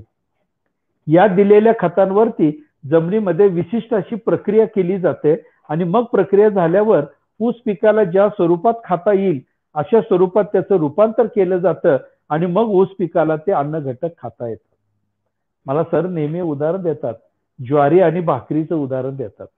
आपण खाण्यासाठी ज्वारी घरी आणलेली असते, खाण्याची गोष्ट आहे, भूक लागली म्हणून मुठभर ज्वारी आपण खात नाही, खाऊ शकत नाही. खाण्याची गोष्ट असून सुद्धा त्या स्वरूपात आपण ज्वारी खात नाही. मात्र याच ज्वारीवरती घरी प्रक्रिया केली जाते. ज्वारीचं पीठ होतं, त्यात पाणी घालून मळलं जातं, थापली जाते, गरम तव्यावरती भाजली जाते, त्याची भाकरी तयार होते. ती भाकरी आपल्याला खाता येते. म्हणजे आपल्या दृष्टीने ज्वारी खाण्याची गोष्ट असून सुद्धा आहे त्या स्थितीमध्ये खाता येत नाही, म्हणून त्याला स्थिर स्वरूप असं म्हणतात. घरी प्रक्रिया केल्यानंतर आपल्याला खाण्यायोग्य भाकरीमध्ये त्याचं रूपांतर केलं जातं, जे आपल्याला उपलब्ध असतं, खाता येतं, म्हणून त्याचं ते उपलब्ध स्वरूप आहे असं म्हटलं जातं. ज्वारी स्थिर आहे आणि प्रक्रिया झाल्यानंतर भाकरी उपलब्ध आहे. या दोन गोष्टी अत्यंत महत्वाच्या. दिलेले अन्न घटक जमिनीमध्ये सुद्धा ऊस पिकाला आहे त्या स्वरूपात खाता येत नाहीत, म्हणून त्याला स्थिर स्वरूपातला अन्न घटक म्हणतात. जमिनीमध्ये सुद्धा त्या अन्न घटकावरती विशिष्ट अशी प्रक्रिया केली जाते. प्रक्रिया केल्यानंतर ऊस पिकाला खाता येईल अशा स्वरूपात त्याचं रूपांतर होतं, उपलब्ध होतं आणि मग ऊस पिकाला ते अन्न खाता येतं, म्हणून त्याला उपलब्ध स्वरूप असं म्हणतात. स्थिर स्वरूपातनं उपलब्ध करायचं काम जमिनीमध्ये जीवाणू करत असतात. नत्रासाठी अझोटोबॅक्टर जीवाणू काम करतो, स्फुरदासाठी स्फुरद विरघळणारे जीवाणू काम करतात, पोटॅशसाठी पोटॅश मोबिलायझिंग म्हणजे पोटॅशची हालचाल करणारे जीवाणू काम करतात. अजून असे झिंकसाठी वेगळे आहेत. अशा वेगवेगळ्या अन्न घटकासाठी वेगवेगळे जीवाणू लागतात. त्यांची संख्या योग्य लागते, त्यांची कार्यक्षमता योग्य लागते, त्यांचा समूह योग्य असावा लागतो. हा समूह योग्य असणे, त्यांची कार्यक्षमता चांगली असणे, याच्यासाठी या जीवाणूंना त्यांना जे खायला लागतं ते पोटभर जर त्यांना मिळालं तरी जीवाणू कार्यक्षम होतात आणि भरपूर काम करून अन्न घटक ऊस पिकासाठी तयार करून ठेवतात, भरपूर प्रमाणात तयार करून ठेवतात. त्यांना खायला लागतं ते शेतकऱ्याच्या भाषेमध्ये मी बोलेन, तांत्रिक थोडंसं फारच वेगळं आहे, पण आपण समजावून घेण्याच्या दृष्टीने जर विचार केला तर त्यांना खायला लागतं ते सेंद्रिय कर्ब किंवा ज्याला आपण ऑर्गॅनिक कार्बन असं म्हणतो, तो घटक त्याला खायला लागतो. तुमच्या आमच्या सर्वांच्या जमिनीमध्ये सेंद्रिय कर्ब आहेच, पण त्याची पातळी फार खालावलेली आहे. 0.5% ते 0.5% एवढाच सेंद्रिय कर्ब तुमच्या आमच्या जमिनीमध्ये आहे. हा सेंद्रिय कर्ब 0.5% वाढवत जर आपण 0.25% ते 1% पर्यंत नेऊ शकलो तर ती जमीन अतिशय चांगली तयार झाली, अतिशय सुपीक झाली असं म्हणतात. हे 1% पर्यंत जर आपण पोचलो तर जीवाणू प्रचंड गतीने काम करायला लागतात. शिल्लक पडलेलं खत, आपण वरून दिलेलं खत मोठ्या प्रमाणात ऊस पिकाला ते तयार करून देतात आणि आपल्याला माहिती आहे ऊसाला जर भरपूर खायला मिळालं तर उत्पादन आपल्याला अपेक्षित मिळतं. म्हणजे मग जमिनीला जीवाणू जसे पाहिजे तसं सेंद्रिय कर्ब देणं आवश्यक आहे आणि सेंद्रिय कर्ब हा तुम्हाला माहिती आहे तो मिळतो फक्त आणि फक्त सेंद्रिय खतातूनच मिळतो. त्यामुळे जमिनीला सेंद्रिय खत देणं अत्यंत आवश्यक आहे. जसं शेणखत आहे, पोल्ट्री खत आहे, गांडूळ खत आहे, अखाद्य पेंडी आहेत, हिरवळीचं खत आहे, लेंडी खत आहे, बकरी बसवणी आहे किंवा अत्यंत सोपं म्हणजे कारखान्यामध्ये प्रेसमड पासून तयार झालेलं कंपोस्ट खत आहे. अशा या पेंडीचा जर आपल्या या खतांचा जर वापर आपण केला तर जमिनीमध्ये सेंद्रिय कर्ब तर वाढेलच, जीवाणूंची संख्या वाढेलच, त्यांची कार्यक्षमता तर वाढेलच, शिवाय अजून त्याच्यातून वेगवेगळे घटक जमिनीला मिळतील. मगाशी बिराजदार साहेब सांगत होते त्यातले बरेचसेच घटक त्यातून सुधारणा जमिनीची केली जाते. जसं ह्युमस मिळतो, ह्युमिक ऍसिड मिळतं, वेगवेगळे वित्तनचक जमिनीला मिळतात, हार्मोन्स मिळतात, एन्झाईम्स मिळतात, जेणेकरून उत्पादन वाढीसाठी या सगळ्यांचा फायदा होतो. मातीच्या कणांची रचना सुधारते वगैरे वगैरे. म्हणजे पहिली जमीन चांगली तयार केली, सुपीक केली तरच उत्पादन चांगलं येईल आणि यासाठी आपल्याला सेंद्रिय खताचा सढळ हाताने मुबलक प्रमाणात वापर करणे अत्यंत आवश्यक आहे. दुसरा मुद्दा आहे ऊस लागणीची योग्य पद्धत. अत्यंत महत्वाचा मुद्दा. मित्र हो, एक गोष्ट सर्व ऊस उत्पादक शेतकऱ्यांनी लक्षात ठेवली पाहिजे, अत्यंत महत्वाची गोष्ट आहे. आपण जमिनीमध्ये ऊस कसाही लावला, कितीही दाट लागण केली, कितीही डोळे जास्त लावले, कितीही रोप जास्त लावली, प्रत्येकाला कितीही जास्त फुटवे घेतले तरी, कितीही फुटवे जास्त असले तरी सरते शेवटी ज्या वेळेला कारखान्याला ऊस तुटून जातो, गळीताच जातो ऊस तुटून, त्या वेळेला शेवटपर्यंत जगणाऱ्या ऊसांची संख्या हे 35,000 ते 45,000 असते. सरासरी 40,000 असते. 40,000 पेक्षा जास्त ऊस एका एकरामध्ये जगत नाहीत. मॅक्सिमम जास्तीत जास्त संख्या ही 40,000 असते. गेली 20-22 वर्षामध्ये एकदाच फक्त ज्या वेळेला 148 टनाचं उत्पादन आम्हाला आमच्या शेतीमध्ये मिळालं, त्यावेळेला 42,000 पर्यंत ऊसाची संख्या आम्हाला मिळाली होती. सोपाय मोजायचं, कारखान्याला ऊस तुटून गेला की वरचा जो बुडके असतात त्याच्यावरचं पाचट बाजूला करायचं आणि बुडके मोजायचे. 10 फुटामध्ये किती बुडके आहेत असं मिळालं एकदा की एका एकरामध्ये किती ऊस तुटला याचा अंदाज आपल्याला करता येतो. त्याच वेळेला फक्त आम्हाला 42,000 ऊस मिळाले, नाहीतर 35-38,000 ते 40,000 एवढेच ऊस दरवर्षी कारखान्याला तुटून जातात. मित्र हो, आपण ज्या पद्धतीने लागण करतो आणि ज्या पद्धतीने फुटवे घ्यायचा प्रयत्न करतो याचा जर हिशोब केला तर एका एकरामध्ये किमान 1 लाखापासून 2-3 लाखापर्यंत आपण फुटवे घेतो.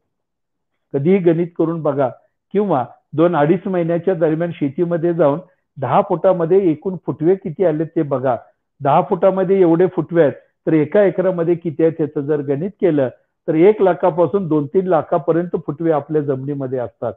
फक्त याच वर्षीची गोष्ट वगळता यावर्षी निसर्गानंच असं काही केलंय की फुटव्यांची संख्या सगळ्यांच्या शेतीमध्ये अत्यंत कमी राहिली आहे. अगदी 30-32 हजारापर्यंतच फुटवे आहेत. पण दरवर्षी मात्र आपण प्रयत्न करून फुटवे कसं जास्त येतील याच्यासाठी काम करतो आणि मग 1,00,000, 1.5 लाख, 2 लाख, 2.5 लाख फुटवे घेतो. एवढे जास्त घेतलेल्या फुटव्यांपैकी सुद्धा सरते शेवटी जगतात ते फक्त 40,000 जगतात. आणि 1 लाख पासून 1.5-2 लाखाच्या 3 लाखापर्यंतचे जे फुटवे आहेत त्यातले 40,000 जगणारे वजा जातात. उर्वरित जे फुटवे आहेत ते फुटवे जमिनीमध्ये बरेच दिवस जगतात. बरेच दिवस म्हणजे 6 महिने, 7 महिने, 8 महिने, 10 महिने, 12 महिन्यापर्यंत जगतात. जगायचं शेवटपर्यंत धडपड करत असतात. तुम्ही जमिनीमध्ये टाकलेलं अन्न, जीवाणूंनी तयार करून ठेवलेलं अन्न विभागून ते सुद्धा खात असतात. शेवटपर्यंत जगायचा प्रयत्न करतात. पण गर्दी झाल्यामुळं, सूर्यप्रकाश न मिळाल्यामुळं हे थोडेसे लहान असणारे ऊस आहेत ते हळूहळू करून एक एक मरत जातात. ते आपोआप मारतात, त्याला वेगळं काय करायला लागत नाही. जशी गर्दी वाढेल त्यांना जागा मिळाली नाही की एक ऊस त्यातला मरत जातो आणि उरलेले हे साधारणतः 1 लाखापासून 2 लाख फुटवे 8-9-10 महिन्यापर्यंत हळूहळू करून मरून जातात. हे आपोआप मरतात, ह्यांना वेगळं काय करायची गरज नाही. पण हे नुसते मरत नाहीत, हे जेवढे दिवस जगले तेवढे दिवस तुम्ही जमिनीत टाकलेलं अन्न, जीवाणूंनी तयार करून ठेवलेलं अन्न तेही खातात आणि मग सरते शेवटी मरतात. म्हणून त्यांना खाऊन मरणारे फुटवे असं आम्ही म्हणतो. खाऊन मरणारे फुटव्यांची संख्या जेवढी जास्त तेवढं तुम्ही जमिनीमध्ये टाकलेलं अन्न ते जास्त प्रमाणात खातील आणि मग जगणाऱ्या ऊसाला अत्यंत कमी प्रमाणात अन्न खायला मिळेल आणि कमी मिळाल्यामुळं त्याचं उत्पादन देखील कमी येईल. आपण किती जास्त खत टाकलं तर ते खाऊन मरणाऱ्यांना जास्त खायला मिळेल. जगणारे 40,000 आणि मरणारे जर समजा 2 लाख असतील तर एकाच 5 असं प्रमाण होईल. जगणारे 1 पट असतील, खाऊन मरणारे 5 पट असतील. 600 किलो जर आपण खत टाकलं असेल त्यातलं जगणाऱ्याला फक्त 100 किलो मिळेल आणि खाऊन मरणाऱ्यांना 500 किलो मिळेल, खाऊन मरतील. म्हणजे 600 किलो पैकी 500 किलो अन्न आपलं नेहमी पद्धतीमध्ये वाया जातं. म्हणून आपलं ऊसाचं उत्पादन वाढत नाही. ऊसाचं जर उत्पादन वाढवायचं असेल, टार्गेट गाठायचं असेल तर सगळ्यात पहिली गोष्ट लक्षात ठेवायची, ऊसाला येणारे फुटव्यांची संख्या योग्यच असली पाहिजे. योग्य संख्या म्हणजे किती? एका एकरामध्ये 60,000च्या आसपास फुटवे असावेत. या 60,000पैकी 20,000 फुटवे साधारणतः वेगवेगळ्या कारणांनी मरतील. जसं ऊस लावल्यानंतर 1.5 महिन्यांनी अर्ली शूट बोरर म्हणजे खोडकीड येते, त्याच्यामध्ये चांगले फुटवे काही मरतात. ऊसाची मोठी भरणी करताना, बाळ भरणी करताना वेगवेगळ्या अवजारांनी काही फुटवे चांगले मोडून मरतात. पुढे जाऊन कांडी कीड येते, त्याच्यामध्ये काही फुटवे खराब होतात. अजून काही रोगराई आले तर त्याच्यामध्ये काही खराब होतात. ऊस मोठा येऊन पडला की त्याच्यामध्ये चांगले काही ऊस मोडून खराब होतात. असे हे साधारणतः 20,000 असावेत आणि चांगले त्यातले उरलेले 40,000 शेवटपर्यंत जगावेत. म्हणजे दिलेलं अन्न हे 20,000 आणि 40,000 या दोघांमध्येच फक्त विभागलं जाईल. म्हणजे 600 किलो टाकला असेल तर 20,000 200 किलो खायला मिळेल, मात्र 40,000 400 किलो खायला मिळेल. आपोआप उत्पादन वाढेल.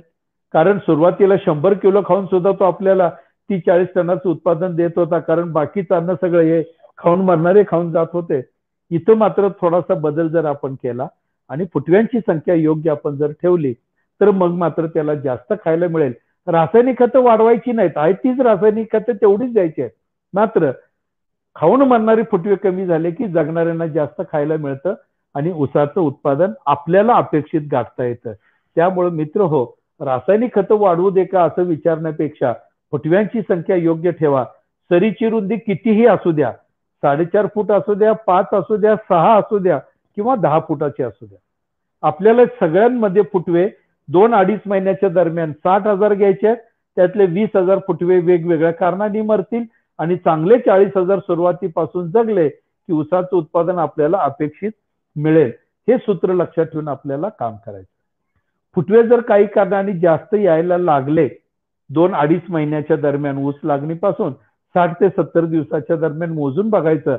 आपल्या नेहमीपेक्षा जास्त फुटवे येतात असं वाटलं तर ऊसाची बाळ बांधणी जरूर करायची.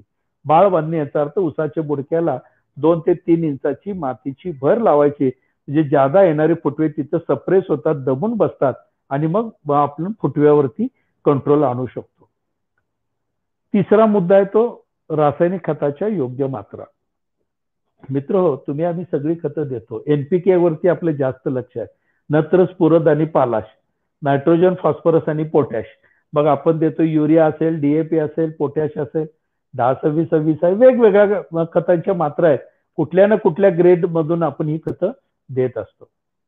हे अत्यंत बरोबर आहे. योग्य प्रमाणात ती खतं दिलीच पाहिजेत. शक्यतो माती परीक्षण जर केलं, आपल्या जमिनीत काय शिल्लक आहे, किती शिल्लक आहे आणि मग आपल्याला टार्गेट गाठायला वरून किती द्यायचं, याच्यासाठी महात्मा फुले कृषी विद्यापीठाचं सूत्र आहे. अपेक्षित ऊस उत्पादनाचे सूत्र. अडसालीसाठी वेगळं आहे, पूर्व हंगामीसाठी वेगळं आहे आणि सुरू आणि खोडव्यासाठी वेगळं आहे. या सूत्राचा उपयोग करून रासायनिक खताच्या मात्रा ठरवून घ्याव्यात. देताना मात्र ते योग्य वेळेला द्याव्यात. आता आपण जो विषय बघा, नत्र, स्फुरद आणि पालासाठी आपण युरिया, DAP, पोटॅश वगैरे ही खत मात्रा देतो आणि खरं तर त्याच्यावरच फक्त आपण लक्ष केंद्रित करतो. असं म्हणतात की ऊस पिकाला 16 अन्न घटकाची गरज आहे. त्यातले 3 अन्न घटक नैसर्गिकरित्या तो आपोआप घेतो. जसं कार्बन डायऑक्साईड असेल, हायड्रोजन असेल, ऑक्सिजन असेल, तो हवेत नैसर्गिकरित्या तो घेतो. त्याची चिंता आपल्याला करायची गरज नाही. 13 अन्न घटक मात्र जमिनीतनं आपल्याला त्याला पुरवावे लागतात. 13 अन्न घटकाचे 3 भाग पाडलेत. एक मुख्य अन्न घटक म्हणजे नत्र, स्फुरद आणि पालाश. दुसरा दुय्यम अन्न घटक जे कॅल्शियम, मॅग्नेशियम आणि सल्फर. आणि तिसरं सूक्ष्म अन्न घटक ज्याच्यामध्ये 7 वेगवेगळ्या प्रकारचे अन्न घटक येतात, अतिसूक्ष्म लागतात. म्हणजे जसं ferrous, zinc, copper, manganese, boron, molybdenum, chlorine असे 7 अन्न घटक असतात. हे असे एकूण 13 अन्न घटकाचा पुरवठा ऊस पिकाला योग्य प्रमाणात जर आपण केला, योग्य वेळेत आपण केला तर उत्पादन आपल्याला पाहिजे तेवढं आपण त्या टार्गेट पर्यंत पोहोचू शकतो. मुख्य अन्न घटक नत्र, स्फुरद, पालाश आपण 50-50 किलोची पोती टाकतो म्हणून त्याला मुख्य अन्न घटक म्हणतात. आता हे मुख्य अन्न घटकाबरोबरच दुय्यम अन्न घटकातलं कॅल्शियम, मॅग्नेशियम आणि सल्फर म्हणजे गंधक हे सुद्धा देणं आवश्यक आहे. पण त्याला दुय्यम असं नाव ठेवलंय. ते 50 किलो 100 किलो एवढंच द्यायचं असतंय. मुख्य अन्न घटक 500 किलो 700 किलो 1000 किलो द्यायचं आहे. तर दुय्यम अन्न घटक calcium, magnesium, sulphur 50 kilo 100 kilo 150 kilo एवढंच द्यायचं आहे. म्हणून त्याला दुय्यम असं नाव ठेवलंय. आणि तिसरं जे सूक्ष्म अन्न घटक आहे ते 10 किलो 15 किलो 20 किलो 7 घटक एकत्र करून एवढंच द्यायचं असतं. 30 किलो पर्यंत किंवा 40 किलो पर्यंत द्यायचं आहे. म्हणून त्याला सूक्ष्म अन्न घटक असं म्हणतात, मायक्रो न्यूट्रियंट. आता यातला एक महत्वाचा भाग आपण सातत्याने नत्र, स्फुरद आणि पालाशवरती लक्ष देतो, मात्र दुय्यम आणि सूक्ष्म अन्न घटकावरती लक्ष देत नाही. मित्र हो, यामुळेच आपलं उत्पादन अत्यंत कमी कमी होत निघालंय. दरवर्षीमध्ये उत्पादन आपलं घटत चाललंय. इकडे रासायनिक खताच्या मात्रा आपण वाढवतोय, पण त्या फक्त नत्र, स्फुरद आणि पालाशाच्याच वाढवतोय. बाकीच्या याच्यावरती मात्र आपलं थोडंसं दुर्लक्ष होतंय. त्यामुळे आपलं उत्पादन व्यवस्थित येत नाही. अलीकडे शास्त्रज्ञ असं सांगतात, नत्र, स्फुरद आणि पालाश हे 3 मुख्य अन्न घटक आहेत. तसं चौथा एक अन्न घटक सुद्धा आता मुख्य अन्न घटकामध्ये सामील केला पाहिजे आणि तो म्हणजे गंधक. हे एक अत्यंत महत्वाचा अन्न घटक आहे. जसं नत्र, स्फुरद, पालाश तसं गंधकाचं सुद्धा महत्व अत्यंत महत्वाचं आहे. गंधक सुद्धा योग्य वेळेला आणि योग्य प्रमाणात पुरवणं अत्यंत आवश्यक आहे. मगाशी मी बिराजदार साहेबांच्याकडून ऐकत होतो, पॉलिसल्फेटची त्यांनी मला माहिती सांगितली. आपणही सर्वांनी ऐकली असेल. पॉलिसल्फेटमध्ये काय पोटॅश आहे, सल्फर आहे, कॅल्शियम आहे आणि मॅग्नेशियम देखील आहे. कॅल्शियम ऑक्साईड स्वरूपात आहे आणि मॅग्नेशियम ऑक्साईड स्वरूपात आहे. पण महत्वाचं म्हणजे गंधक त्याच्यामध्ये आहे, तो 18.5% आहे. पोटॅश 13.5% आहे आणि कॅल्शियम सगळ्यात महत्वाचं, तो सुद्धा त्याच्यामध्ये ऍड आहे. जसं आपल्याला NPK द्यायचं, त्याच्याबरोबर गंधक आणि कॅल्शियम सुद्धा अत्यंत महत्वाचं काम करतात. गंधकाला तर आता मुख्य अन्नद्रव्य बरोबर जोडा असं शास्त्रज्ञ म्हणतात, एवढं गंधकाचं महत्व आहे. त्यामुळे पॉलिसल्फेटचा आपण जर उपयोग केला तर मला वाटतं याचा खूप चांगल्यापैकी उपयोग त्या ऊसाचं उत्पादन वाढीसाठी आपल्याला करता येण्यासारखं आहे. सूक्ष्म अन्नद्रव्ये सुद्धा आपल्याला याच बरोबर द्यायचे आहेत. आणि बऱ्याचशाच ग्रेड आता सांगितल्या, आपण सर्वांनी ते ऐकल्या आहेत. बऱ्याच ग्रेडमध्ये त्यांनी कॅल्शियम पण ऍड केलंय, काही ग्रेडमध्ये सूक्ष्म अन्नद्रव्य ऍड केलेत. बऱ्याच ग्रेडचं त्यांनी pH अत्यंत कमी ठेवायचा प्रयत्न केलाय, तो सुद्धा फार आपल्या दृष्टीने अत्यंत महत्वाचा आहे. आणि कोणत्या वेळेला कोणते अन्न हे स्प्रे असतील किंवा अन्न घटक द्यायचे असतील त्याची सुद्धा माहिती त्यांनी मागाशी सांगितली. आपण सुद्धा सर्वांनी त्याचा विचार करून बघायला हरकत नाही. की सगळे अन्न घटक देत असताना मित्र एका गोष्टीवरती लक्ष ठेवायला पाहिजे, हे केव्हा केव्हा द्यायचे याच्यावरती मात्र खास लक्ष आपल्याला ठेवलं पाहिजे. बऱ्याच वेळेला लागण करताना आपण रासायनिक खताचा डोस देत नाही, मात्रा देत नाही. कारण लागणीसाठी येणारे गडी जे असतात ते खूप त्रास देत असतात, प्रचंड अडचण असते, कसे तरी ती लागण उरकून जातात. त्यावेळेला रासायनिक खतं टाकणं आपल्याला शक्य होत नाही.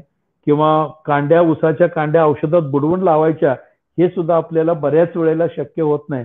पण यासाठी मात्र आपल्याला लक्ष ठेवणं अत्यंत आवश्यक आहे. ऊसाची कांडी औषधात बुडवून सरीमध्ये लावायच्या अगोदर सरीमध्ये जी रासायनिक खतं टाकून मातीमध्ये मिसळून घ्यायची असतात त्याला म्हणतात बेसल डोस. हा डोस अत्यंत अत्यंत महत्वाचा. जो ठरलेला बेसल डोस आहे तो लागणीपूर्वी सरीमध्ये टाकून मातीत मिसळायचा आणि तोच डोस शेजारच्या रानामध्ये 15 दिवसांनी, महिन्यांनी द्यायचा. तेवढाच डोस द्यायचा. तेवढाच डोस देऊन सुद्धा या दोन्हीतलं जर अंतर काढलं तर वर्षाच्या शेवटी बघितल्यावर असं लक्षात येतं, असं तज्ज्ञ सांगतात, साधारणतः 20% पासून 30% ऊस उत्पादनामध्ये फरक होतो. बेसल डोस अगोदर देणे आणि नंतर देण्यामध्ये. नंतर दिलेल्या बेसल डोसापेक्षा पहिल्यांदा लागणीच्या अगोदर सरीमध्ये बेसल डोस दिला तर उत्पादन 25-30% आणि 20% वाढतं, असं तज्ज्ञांचं मत आहे. एवढं महत्व बेसल डोसला. मित्र, ते बेसल डोस सरीमध्ये टाकणं अत्यंत अत्यंत आवश्यक आहे. त्याच्यामध्ये फॉस्फरस असला पाहिजे, पोटॅश असला पाहिजे, सूक्ष्म अन्नद्रव्ये 7 आहेत त्यांचं मिश्रण असलं पाहिजे आणि महत्वाचं म्हणजे कॅल्शियम, मॅग्नेशियम आणि सल्फर हा त्याच्यामध्ये असला पाहिजे. गंधक असणं अत्यंत महत्वाचं आहे. त्यामुळे आपल्याला जर पॉलिसल्फेट त्यावेळेला मगाशी सरांनी सांगितलंय 75 किलो वापरायचा आहे, त्याच्यामध्ये सर्वच गोष्टी येत आहेत. पोटॅशची मात्रा थोडीफार येतेच आहे, पण महत्वाचं म्हणजे त्या सल्फर येते, कॅल्शियम येते आणि मॅग्नेशियम येते. या 3 गोष्टी दुय्यम अन्नद्रव्ये एकाच वेळेला मिळतात. मग सूक्ष्म अन्नद्रव्ये जर जोडीला आपण त्यात दिले तर आपला पहिला डोस पूर्ण होऊ शकतो. आम्ही साधारणतः 2 DAP, 1 पोतं पोटॅश, 1 ते 1.5 पोतं पोटॅश, सूक्ष्म अन्नद्रव्ये 15 किलो जे मिश्रण असतं, महाराष्ट्रासाठी जी ग्रेड ठरवली ती ग्रेड, आणि मग गंधक वगैरे वेगवेगळं देत होतो. पण हे असा मिश्रित गंधक आपण दिला तर हा डोस पहिला पूर्ण होतो. 20व्या दिवशी 1 पोतं युरिया द्यावं लागतं. 40-45व्या दिवशी 2 पोती युरिया द्यायचे.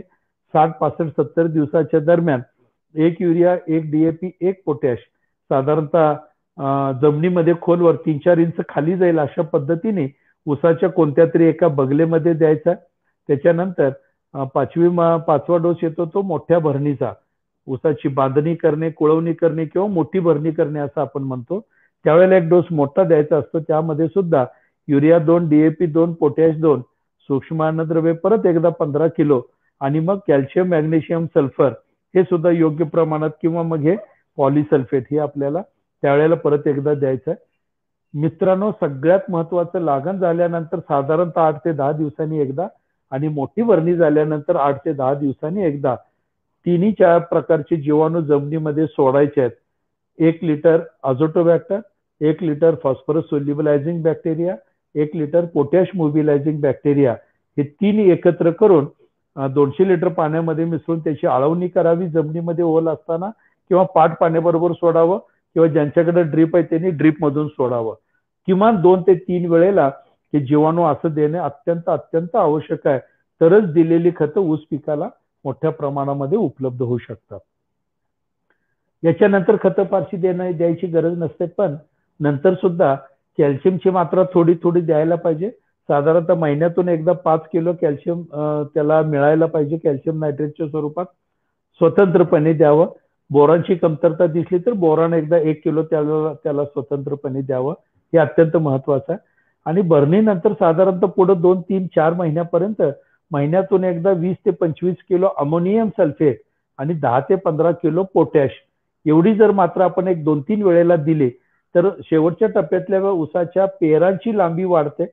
पेरांची संख्या वाढवण्यापेक्षा पेराची लांबी वाढते, त्याची जाडी चांगली वाढते आणि पोटॅश थोडा थोडा थोडा मिळत गेल्यामुळं रोगप्रतिकार शक्ती तर वाढलेली असतेच असते, पण सगळ्यात महत्वाचं साखर भरण्याचं काम चांगलं होतं, रिकव्हरी वाढते, त्यामुळे ऊसाच्या वजनामध्ये चांगली वाढ होते. साधारणतः असं ह्याचं नियोजन असावं. हा सगळा चार्ट आपल्याला मिळेल. आपण जर केव्हा माझ्याशी कॉन्टॅक्ट केला तर चार्ट मिळू शकेल, किंवा बिराजदार साहेबांचे याच्यामध्ये फार तज्ज्ञ आहेत, ते सगळंच आपल्याला समजावून सांगू शकते.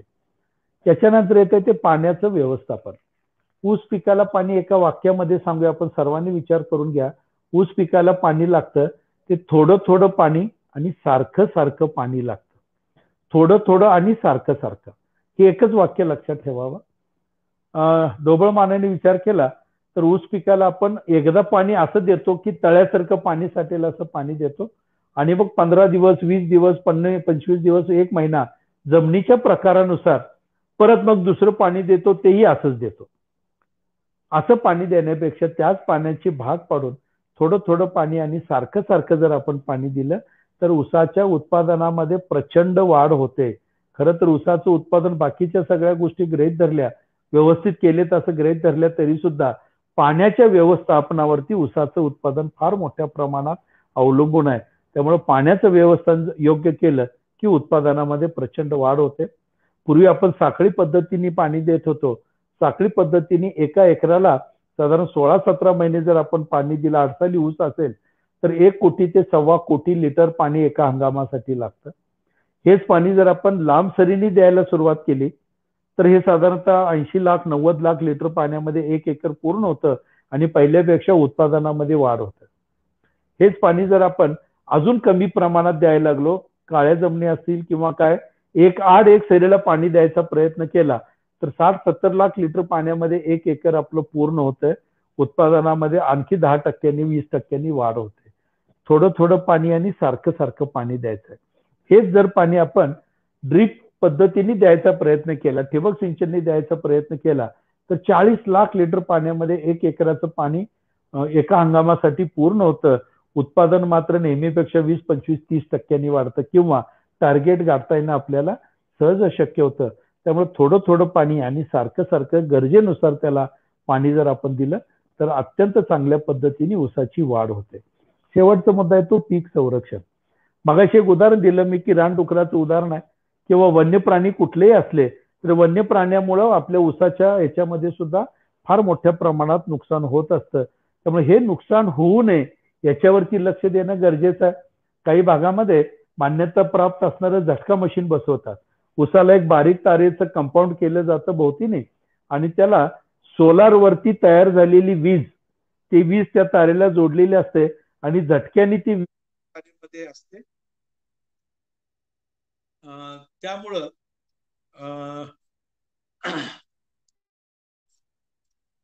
हॅलो, ऐकू येते ना? येतोय सर, आवाज येतोय. त्यामुळं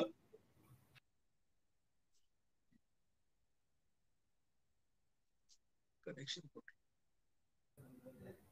आनंद, आवाज येतोय सर, बोला.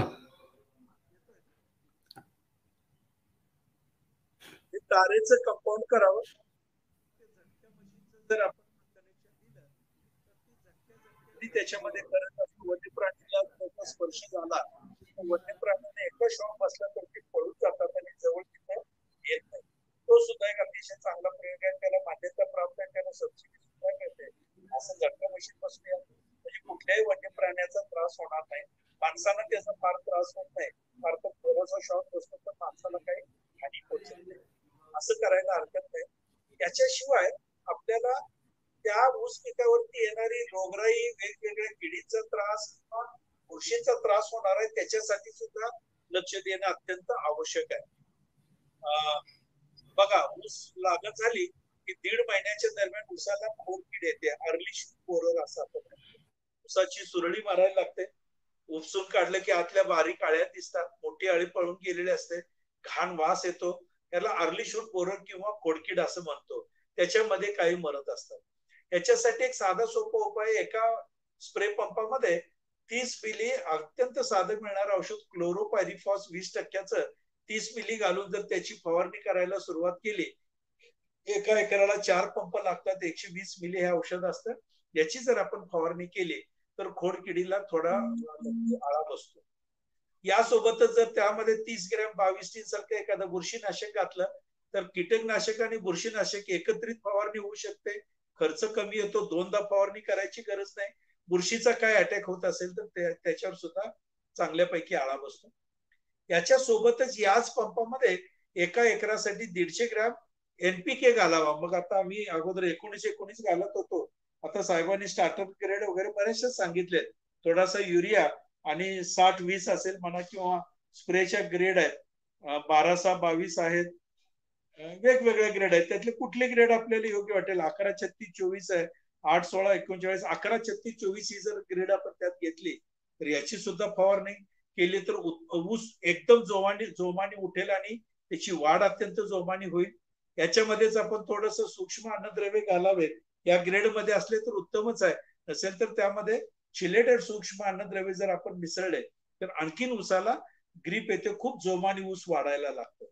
अशा साधारणतः 20-20 दिवसाच्या अंतराने 3 ते 4 फवारण्या जर आपण केल्या तर बुरशीपासून त्याचा बचाव होतो, कीटकापासून त्याचा बचाव होतो, आणि एनपीके सातत्याने थोड्या अंतराने पानाद्वारे मिळाल्यामुळं, न्यूट्रिएंट्स मिळाल्यामुळे त्याची वाढ अत्यंत जोमाने होते आणि लक्ष गाठता येणं शक्य होतं.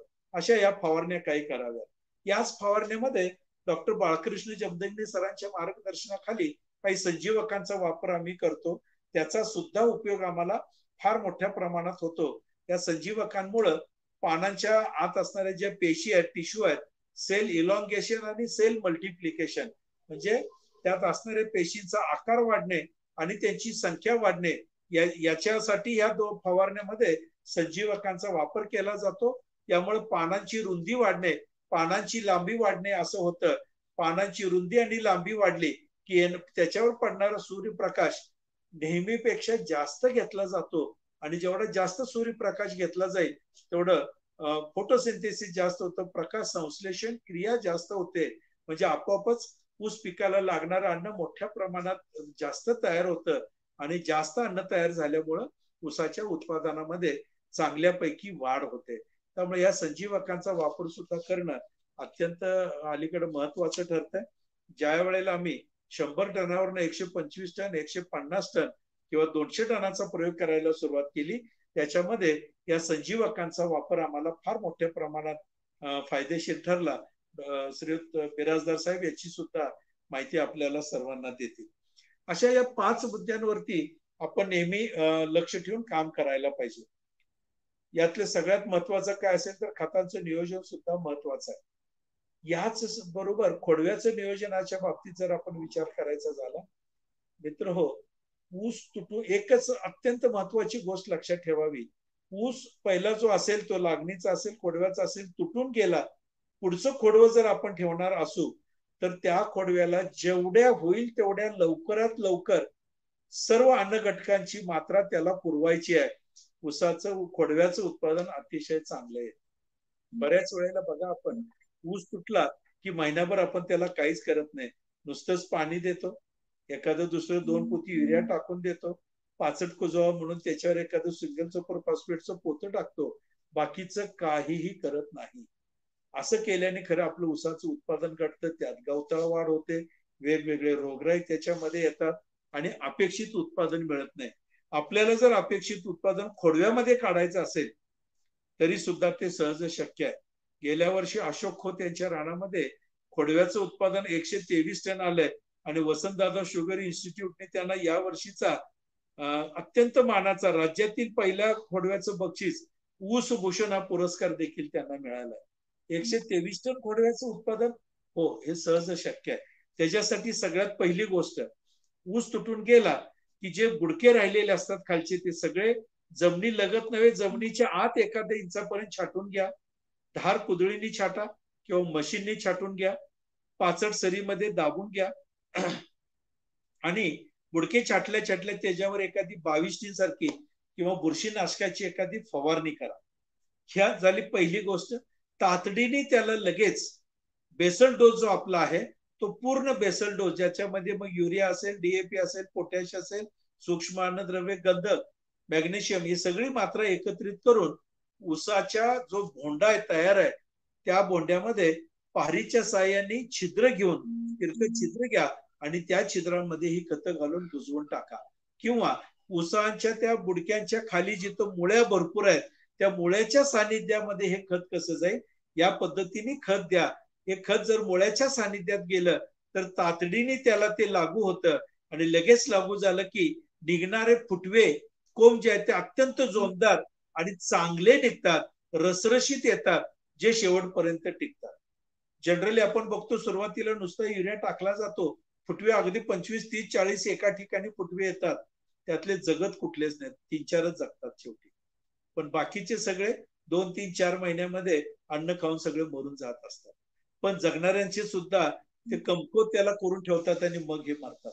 त्यामुळे असं न करता ठोसर फुटवे आले पाहिजे, चांगले आले पाहिजेत. सगळ्यात पहिली गोष्ट बुडके छाटून घ्यायचे, त्याच्यावरती बुरशीनाशक फवारायचं आणि दुसरी गोष्ट ऊस तुटल्यापासून जेवढ्या होईल तेवढ्या लवकर रासायनिक खताची बेसल डोस ही मात्रा तातडीने पारीच्या साह्याने छिद्र घेऊन त्याला द्यायची. बघा ऊसाचं उत्पादन किती आहे. खोडव्यामध्ये हे अत्यंत महत्वाची गोष्ट आहे आणि अत्यंत महत्वाची. बरेच जण आम्ही पाचट ठेवलंय त्याचं काय करू, बाकीच्या गोष्टीवरती लक्ष देतात. त्याच्यावरती लक्ष द्यायचंच आहे, पण सगळ्यात महत्वाच्या या 2 गोष्टी करा. ऊसाचं उत्पादन अत्यंत जोमाने चांगल्यापैकी येतं. पहिला डोस झाला की 1 महिन्याने 2 पोती युरिया फक्त टाकून द्यायचे. त्याच्यानंतर परत एकदा 1 महिन्याने ज्यावेळेला आपण त्याची भरणी करतो त्यावेळेला बेसल डोस परत एकदा त्याला द्यायचं, जसं युरिया, डीएपी, पोटॅश, सूक्ष्म अन्नद्रव्य, गंधक वगैरे सर्व किंवा पॉलिसल्फेटचा वगैरे उपयोग करून तो बेसल डोस परत एकदा त्याला देऊन घ्यायचा आहे. आणि मग तिथून पुढं 3 ते 4 वेळेला अमोनियम सल्फेट सारखं एखादं पोतं किंवा अर्ध पोतं आणि पोटॅश त्याच्यात घालून दर महिन्याला एकदा त्याला देत राहायचं आहे. कॅल्शियमची कमतरता दिसली तर कॅल्शियम त्याला द्यायचंय, बोरॉनची कमतरता दिसली तर बोरॉन द्यायचं आहे. खोडव्याला सुद्धा 2 ते 3 वेळेला आपण त्याला जीवाणूंची मात्रा द्यायचीच आहे, अत्यंत महत्वाचं आहे. Azotobacter 1 litre, phosphorus solubilizing bacteria 1 litre, potash mobilizing bacteria 1 litre, हे तिन्ही एकत्र करून 200 लिटर पाण्यात मिसळून ड्रेंचिंग करावं, आळवणी करावी किंवा पाठ पाण्यातनी सोडावं किंवा ड्रीप असेल तर ड्रीप मधून सोडावं. हे सुद्धा अत्यंत महत्वाचं. शिवाय लागणीच्या वेळेला जसं आपण फवारणी केल्या तसं खोडव्यामध्ये सुद्धा ऊस तुटून गेल्यानंतर 1 महिन्याने पहिली फवारणी लागणीत जशी आपण करतो तशीच करावी आणि तिथून पुढे 20-20 दिवसाच्या अंतराने अजून 3 ते 4 फवारण्या कराव्यात. या फवारणीमध्ये सुद्धा कीटकनाशक, बुरशीनाशक, सूक्ष्म अन्नद्रव्ये, एनपीके आणि सोबत संजीवक ही सुद्धा घालून फवारणी करा. बघा किती जोमाने ऊस येतो. अगदी 80-80 टन, 90-90 टन सहजासहजी खोडव्याचं उत्पादन आमच्या इथं खूप सर्रास मोठ्या प्रमाणात घेतलं जातं. खूप शेतकरी घेतात. खोडव्याचं उत्पादन सुद्धा अतिशय चांगल्या पद्धतीने येऊ शकतं. कमी पाण्यामध्ये, कमी दिवसामध्ये चांगलं उत्पादन आणि कमी खर्चामध्ये खोडव्याचं उत्पादन चांगलं येतं. त्या दृष्टीने खतांचं नियोजन असावं. याची सुद्धा मात्रा आपल्यास हवी असेल बिराजदार साहेबांच्याकडे उपलब्ध आहे किंवा मला जर कळवलं तर मी सुद्धा आपल्याला या खताच्या मात्रा पाठवून देऊ शकेन. फवारणी सुद्धा कशी करायची याची सुद्धा मात्रा मला सांगता येईल. खास करून खोडव्यामध्ये सेंद्रिय खत देणं ह्या वेळेला सुद्धा आवश्यक असतं. बहुतेक वेळेला आपण लागणीला सेंद्रिय खत टाकलेत म्हणून खोडव्याला काहीच टाकत नाही, असं करू नका. खोडव्याला सुद्धा पहिली सुरुवातीला 5टावरती सेंद्रिय खत जी मागाशी सांगितली, मग शेणखत असेल कंपोस्ट खत असेल, गांडूळ खत असेल, अखाद्य पेंडे असतील किंवा कुठलंही सेंद्रिय खत असेल ते थोडंसं टाकून मातीत मिसळून घ्यावं. किंवा तिसऱ्या महिन्यामध्ये ज्यावेळेला आपण माती चढवतो, माती लावतो, त्यावेळेला तरी किमान सेंद्रिय खताची मात्रा टाकावी, तरच खोडव्याचं उत्पादन अतिशय चांगलं येतं. कारण यातून जमिनीला सेंद्रिय कर्ब मिळतो आणि जेवढा जास्त सेंद्रिय कर्ब मिळेल तेवढं जीवाणूंची कार्यक्षमता वाढते, संख्या वाढते आणि जेवढं जीवाणू जास्त काम करतील तेवढं ऊस पिकाला तयार अन्न मोठ्या प्रमाणात मिळतं आणि ऊसाच्या उत्पादनामध्ये चांगल्यापैकी वाढ होते. मित्र, या पद्धतीने लागणीचं आणि खोडव्याचं नियोजन असावं. यावर्षी थोडासा त्रास सर्वांनाच झालाय, मलाही माहिती आहे. मध्यंतरीच्या काळामध्ये सलग जो पाऊस पडला त्या पावसामुळे खूप मोठ्या अडचणी निर्माण झाला. ज्यांच्या लागणी जून मध्ये झाले त्या ऊसाला 6-7 महिन्यामध्येच काही ठिकाणी तुरा आला. तुरा आला म्हणजे ऊसाची वाढ थांबते. आता कारखाना बंद व्हायच्या अगोदर तो ऊस सगळेजण गळीताला त्यांनी पाठवला, म्हणजे 7-8-9 महिन्यातच तो ऊस गळीताला पाठवावा लागला. दुसरी अडचण आली, 7-8 महिन्याचा ऊस झाला आणि ज्या ऊसावरती सूर्यप्रकाश प्रखर त्याने पडायला लागला त्याचं स्प्राउटिंग व्हायला सुरुवात झाली, त्याचे डोळे फुटायला लागले. आमच्याकडे पांगशा फुटले असे म्हणतात. त्याचे डोळे फुटून त्यातनं अगदी फुटफुट 2-2 फुटाचे कोंब त्यातून बाहेर यायला लागले. ऊसाच्या उत्पादनावर त्याचा खूप वाईट परिणाम होतो. हा दुसरा त्रास झाला. आणि तिसरा, फुटव्यांची संख्या फार कमी राहिली. अगदी 30 ते 35 हजाराच्या पेक्षा जास्त फुटवे कुणालाही मिळाले नाहीत. सुरुवातीच्या काळामध्ये खूप प्रयत्न करून सुद्धा फुटवे अत्यंत कमीच राहिले. आणि चौथी आता समस्या आली ती म्हणजे पहिल्या 10, 12, 15 कांड्या खूप चांगल्यापैकी आलेत, पेरं खूप चांगली आहेत. आता नंतरचे शेवटच्या टप्प्यातले पेरे मात्र ते आखूड व्हायला लागलेत. कितीही प्रयत्न केला तरी त्याची लांबी वाढत नाहीये. आणि त्याच्यानंतरचा आता जो त्रास दिसायला लागलाय, ऊस अत्यंत चांगला जोमदार असून सुद्धा ऊसाच्या पानांचे शेंडे करपायला लागले आणि पानांच्या कडा करपायला लागले, पानं लवकर वाळायला लागले, पिवळी व्हायला लागले. हा सगळीकडे समस्या आहे. प्रामुख्याने हे सगळं समस्या व्हायचं मुख्य कारण मधल्या काळामध्ये जो पाऊस पडला आणि जे हवामान तयार झालंय या सगळ्यामुळं तुरा येणे, डोळे फुटणे, संख्या मर्यादित राहणे आणि पानं आता करपणे, ह्या सगळ्या गोष्टी त्याच्यामुळे व्हायला लागले. वेगवेगळे प्रयोग आम्ही करायला लागलो. त्यासाठी तज्ञांचं मार्गदर्शन घेऊन सातत्याने त्यांना वेगवेगळ्या मात्रा आम्ही पुरवायला लागलो. थोडीशी सुधारणा दिसायला लागले. जसं डोळे फुटू नये म्हणून IBA आणि 6BA या संजीवकांची ह्युमिक ऍसिड बरोबर जर आळवणी केली तर निश्चितपणे डोळे फुटायचं प्रमाण बऱ्यापैकी कंट्रोलमध्ये येतं. खालून आता वॉटरशूट निघायला लागले, त्यांची वाढ अत्यंत जोमाने व्हायला लागली. वरून ऊसाला जर आपण जिब्रॅलिक ऍसिड आणि 6BA यांची योग्य प्रमाणामध्ये सीविड एक्स्ट्रॅक्ट बरोबर जर फवारणी आपण घेतली तर त्या फवारणीचा उपयोग सुद्धा पानं हिरवीगार होण्यामध्ये खूप चांगला आम्हाला त्याचा फायदा व्हायला लागलाय. माझ्याकडं जून मधली लागण आहे, ऊस खूप मोठा झालाय, पण मी हे पानं करपतात याच्यासाठी डॉक्टर जमदग्नी सरांना विचारून GS6BAच्या फवारण्या ड्रोनच्या माध्यमातून केल्या. 2 वेळेला फवारणी केल्या. अर्थात ड्रोनची फवारणी कितपत योग्य आहे, कितपत काय आहे, तो विषय आपण थोडासा बाजूला ठेवूया. पण आता एवढ्या मोठ्या ऊसावरती ज्याची उंची आता 10-12 फूट आहे, खालून फवारणी करता येत नाही, म्हणून त्या ड्रोनच्या मदतीने 2 फवारण्या आम्ही केल्या. त्याचाही रिझल्ट जरा बऱ्यापैकी दिसायला लागलाय. अजून करेक्ट सांगता येत नाही त्या ड्रोनच्या फवारणीमुळे होतोय, संजीवकांचा कितपत त्याला फायदा झाला याचा अंदाज येत नाही. पण काळोखी मात्र टिकून आहे. ऊसाची वाढ अत्यंत जोमाने व्हायला लागले.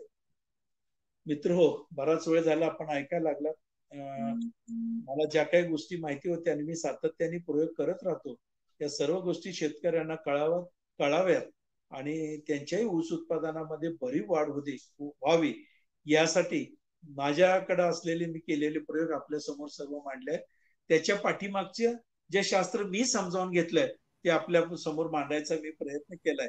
यातून काही शंका असल्या तर बिराजदार साहेब बरोबर आहेत, सोबत कुलकर्णी साहेब आहेत, सगळेच तज्ञ आहेत, त्यांनाही प्रश्न विचारून आपण खुलासा करून घेऊ शकतो. मला जेवढी माहिती आहे तेवढी मी सुद्धा आपल्याला सांगू शकेन. काही प्रश्न असले तरी सुद्धा बघायला हरकत नाही. एक मात्र निश्चित आहे, या 1 वर्षाच्या कालावधीमध्ये ज्या वेळेला कोरोना आपल्याला त्रास देत होता, कोविड आपण म्हणतो, या कोविडमध्ये सगळ्यात उत्कृष्ट असं पीक जे तुम्हाला आम्हाला चांगला थोडस शाश्वत पीक म्हणून जे कुठलं पीक असेल तर त्या ऊसानीच आपल्याला हात दिला. इतर पिकांमध्ये खूप शेतकऱ्यांचे हाल झाले. मार्केटिंगला त्यांना खूप त्रास झाला, मार्केट चांगलं मिळालं नाही म्हणा, किंवा इतर खूप गोष्टीचा त्रास झाल्यामुळं खूप शेतकरी अडचणीत आले. तर तुम्ही आम्ही ऊसवाले शेतकरी फार नाही पण ठराविक शाश्वत उत्पन्न आपल्याला मिळत राहिलं. आणि खरं तर ऊस पिकासाठी याच्यावर यासाठीच लक्ष द्यावं. ऊस पिकातनं मिळणारं उत्पन्न हे नेहमीच अगदी शाश्वत स्वरूपाचं असतं. काही ना काहीतरी चांगलं उत्पादन ते देऊनच जातं. म्हणून माझं सगळ्यात जास्त प्रेम त्या ऊस पिकावरती आहे. माझ्याकडे फक्त आणि फक्त ऊस पिकाची शेती होते आणि तीही दरवर्षी किमान 100 टनापेक्षा जास्त उत्पादन कसं येईल या दृष्टीने केलं जातं. आपल्या सर्व शेतकरी बंधूंना मी मुद्दाम आपल्याला आमंत्रण देतो. या भागामध्ये केव्हा आलात, माझं गाव आष्टा आहे, सांगली जिल्ह्यामध्ये येतो, वाळवा तालुका. या भागामध्ये काही कारणानिमित्त आलात किंवा मुद्दाम आलात तरी माझ्याकडे ऊस आता उभा आहे, तयार आहे. या ऊस शेती बघायला यायला हरकत नाही. अत्यंत बघण्यासारखा ऊस आहे. आपल्याला निश्चितपणे आपण तो बघायला हरकत. परत एकदा आपल्या सर्वांना धन्यवाद. खास करून इस्रायल केमिकल्स लिमिटेड या कंपनीच्या वतीने आज हा झालेला वेबिनार आपल्या सर्व मित्रमंडळीशी मला बोलता आलं, माहिती सांगता आली.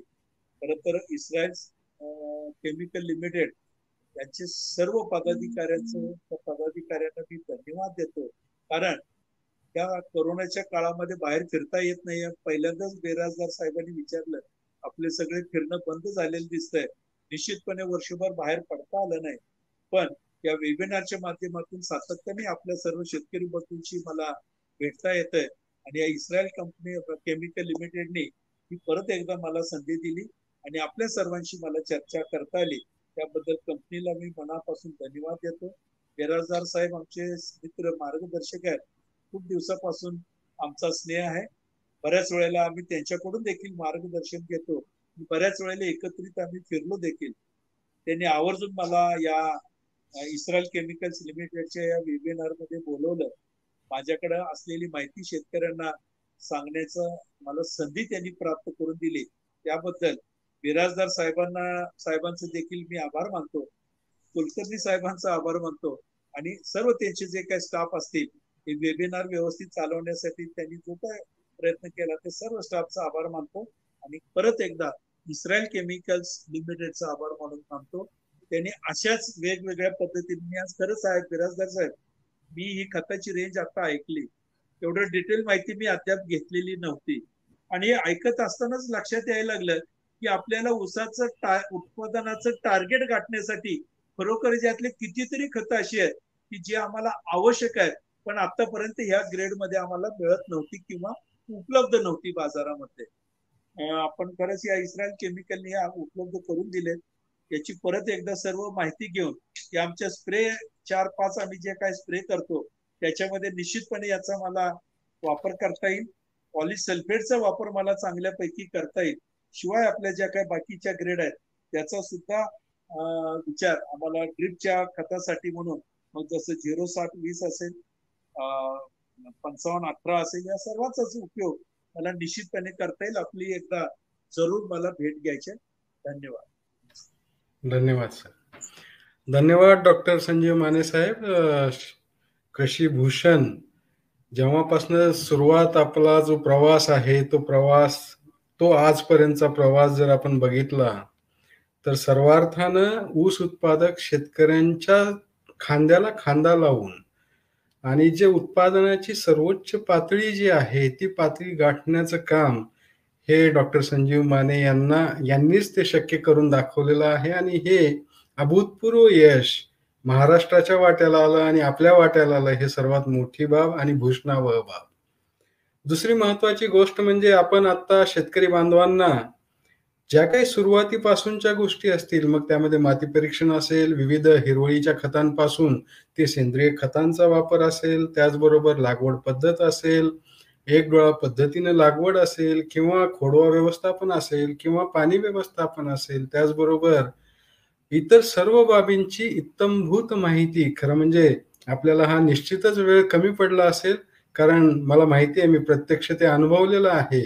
प्रत्यक्ष शेतकऱ्यांसोबत जेव्हा आपण कार्यक्रम चालू करू तेव्हा पण आपण प्रत्यक्षपणे शेतकऱ्यांच्या भेटीला ICLच्या वतीनं निश्चित जाऊ आणि शेतकऱ्यांसोबत आणि या अडचणीच्या काळात सुद्धा ज्या पद्धतीनं तुम्ही महाराष्ट्र सरकारच्या अभ्यास गटांच्या माध्यमातून आज मितीला सुद्धा या अवघड परिस्थितीमध्ये सुद्धा अतिशय हिरिरीनं भाग घेऊन कारखाना आणि सरकार यांच्यामध्ये समन्वयाची जी भूमिका पार पाडत आहात ती सर्वार्थानं एक भूषणावह किंवा शेतकऱ्यांचा जो असलेला विश्वास हा याचा प्रतीक असं आपल्याला म्हणता येईल आणि सर्वार्थानं ती जबाबदारी आपण निश्चितपणे चांगल्या प्रकारे पार पाडाल अशी मी आपल्याला ग्वाही देईन किंवा सर्व शेतकरी बांधवांना ग्वाही देईन. दुसरं ICLच्या बाबतीत सांगायचं झालं, जेव्हा हा कार्यक्रम अनाऊन्स झाला आणि आमच्या इस्रायलचे जे मोठे अधिकारी आहेत डॉक्टर हिलेल मॅगन यांनी प्रत्यक्षात आपल्याला प्रामुख्याने या कार्यक्रमाला बोलवल्याबद्दल अतिशय चांगली कमेंट आपल्याला दिलेली आहे आणि येणाऱ्या काळात जेव्हा केव्हा त्यांच्याशी चर्चा होईल त्यावेळेस मी प्रत्यक्ष आपली चर्चा त्यांच्याशी घडवून देण्याचा प्रयत्न करेन. आनंद कुलकर्णी सर या ठिकाणी आहेत. त्यांनी पण आपल्याला या कार्यक्रमाला बोलवण्यासाठी आग्रह धरला होता आणि हा आग्रह आपण पुढे नेऊन आजचा हा फेसबुक लाईव्ह आपण या ठिकाणी घेण्याचा प्रयत्न केलेला आहे.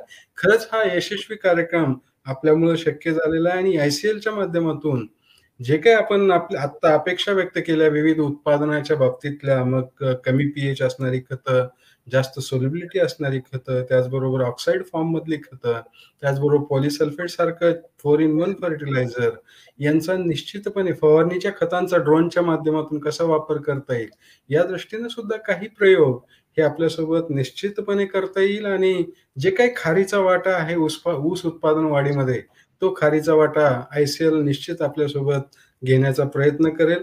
आपण आलात, आपल्या या कार्यक्रमामध्ये सर्व शेतकरी बांधवांना मार्गदर्शन केलं त्याबद्दल ICL तर्फे या ठिकाणी मी धन्यवाद व्यक्त करतो.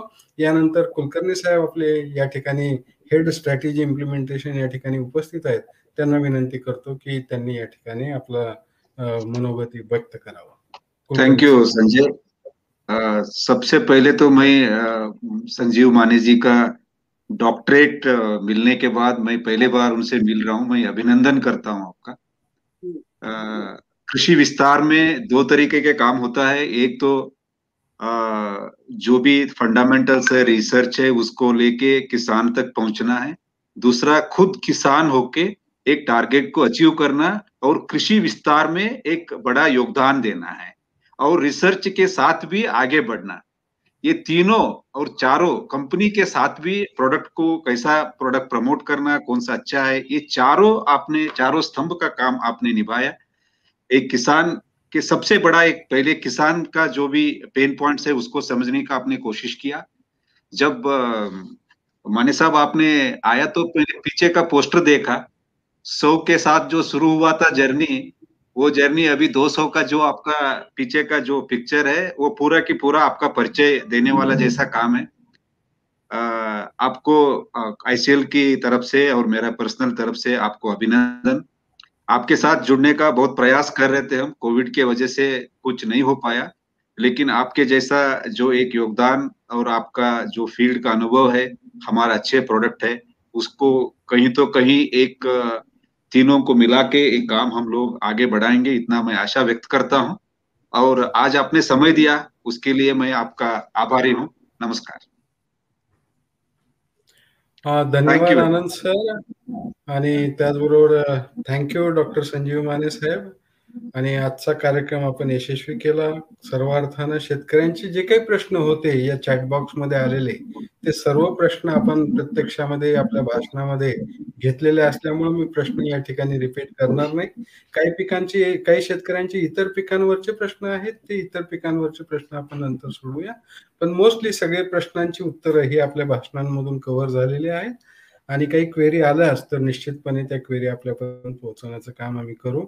आणि परत एकदा ICLच्या वतीनं, त्याचबरोबर ICL इंडिया, ICL ग्लोबल यांच्या सर्वांच्या वतीनं मी या ठिकाणी आपले आभार व्यक्त करतो. खूप खूप धन्यवाद. थँक्यू.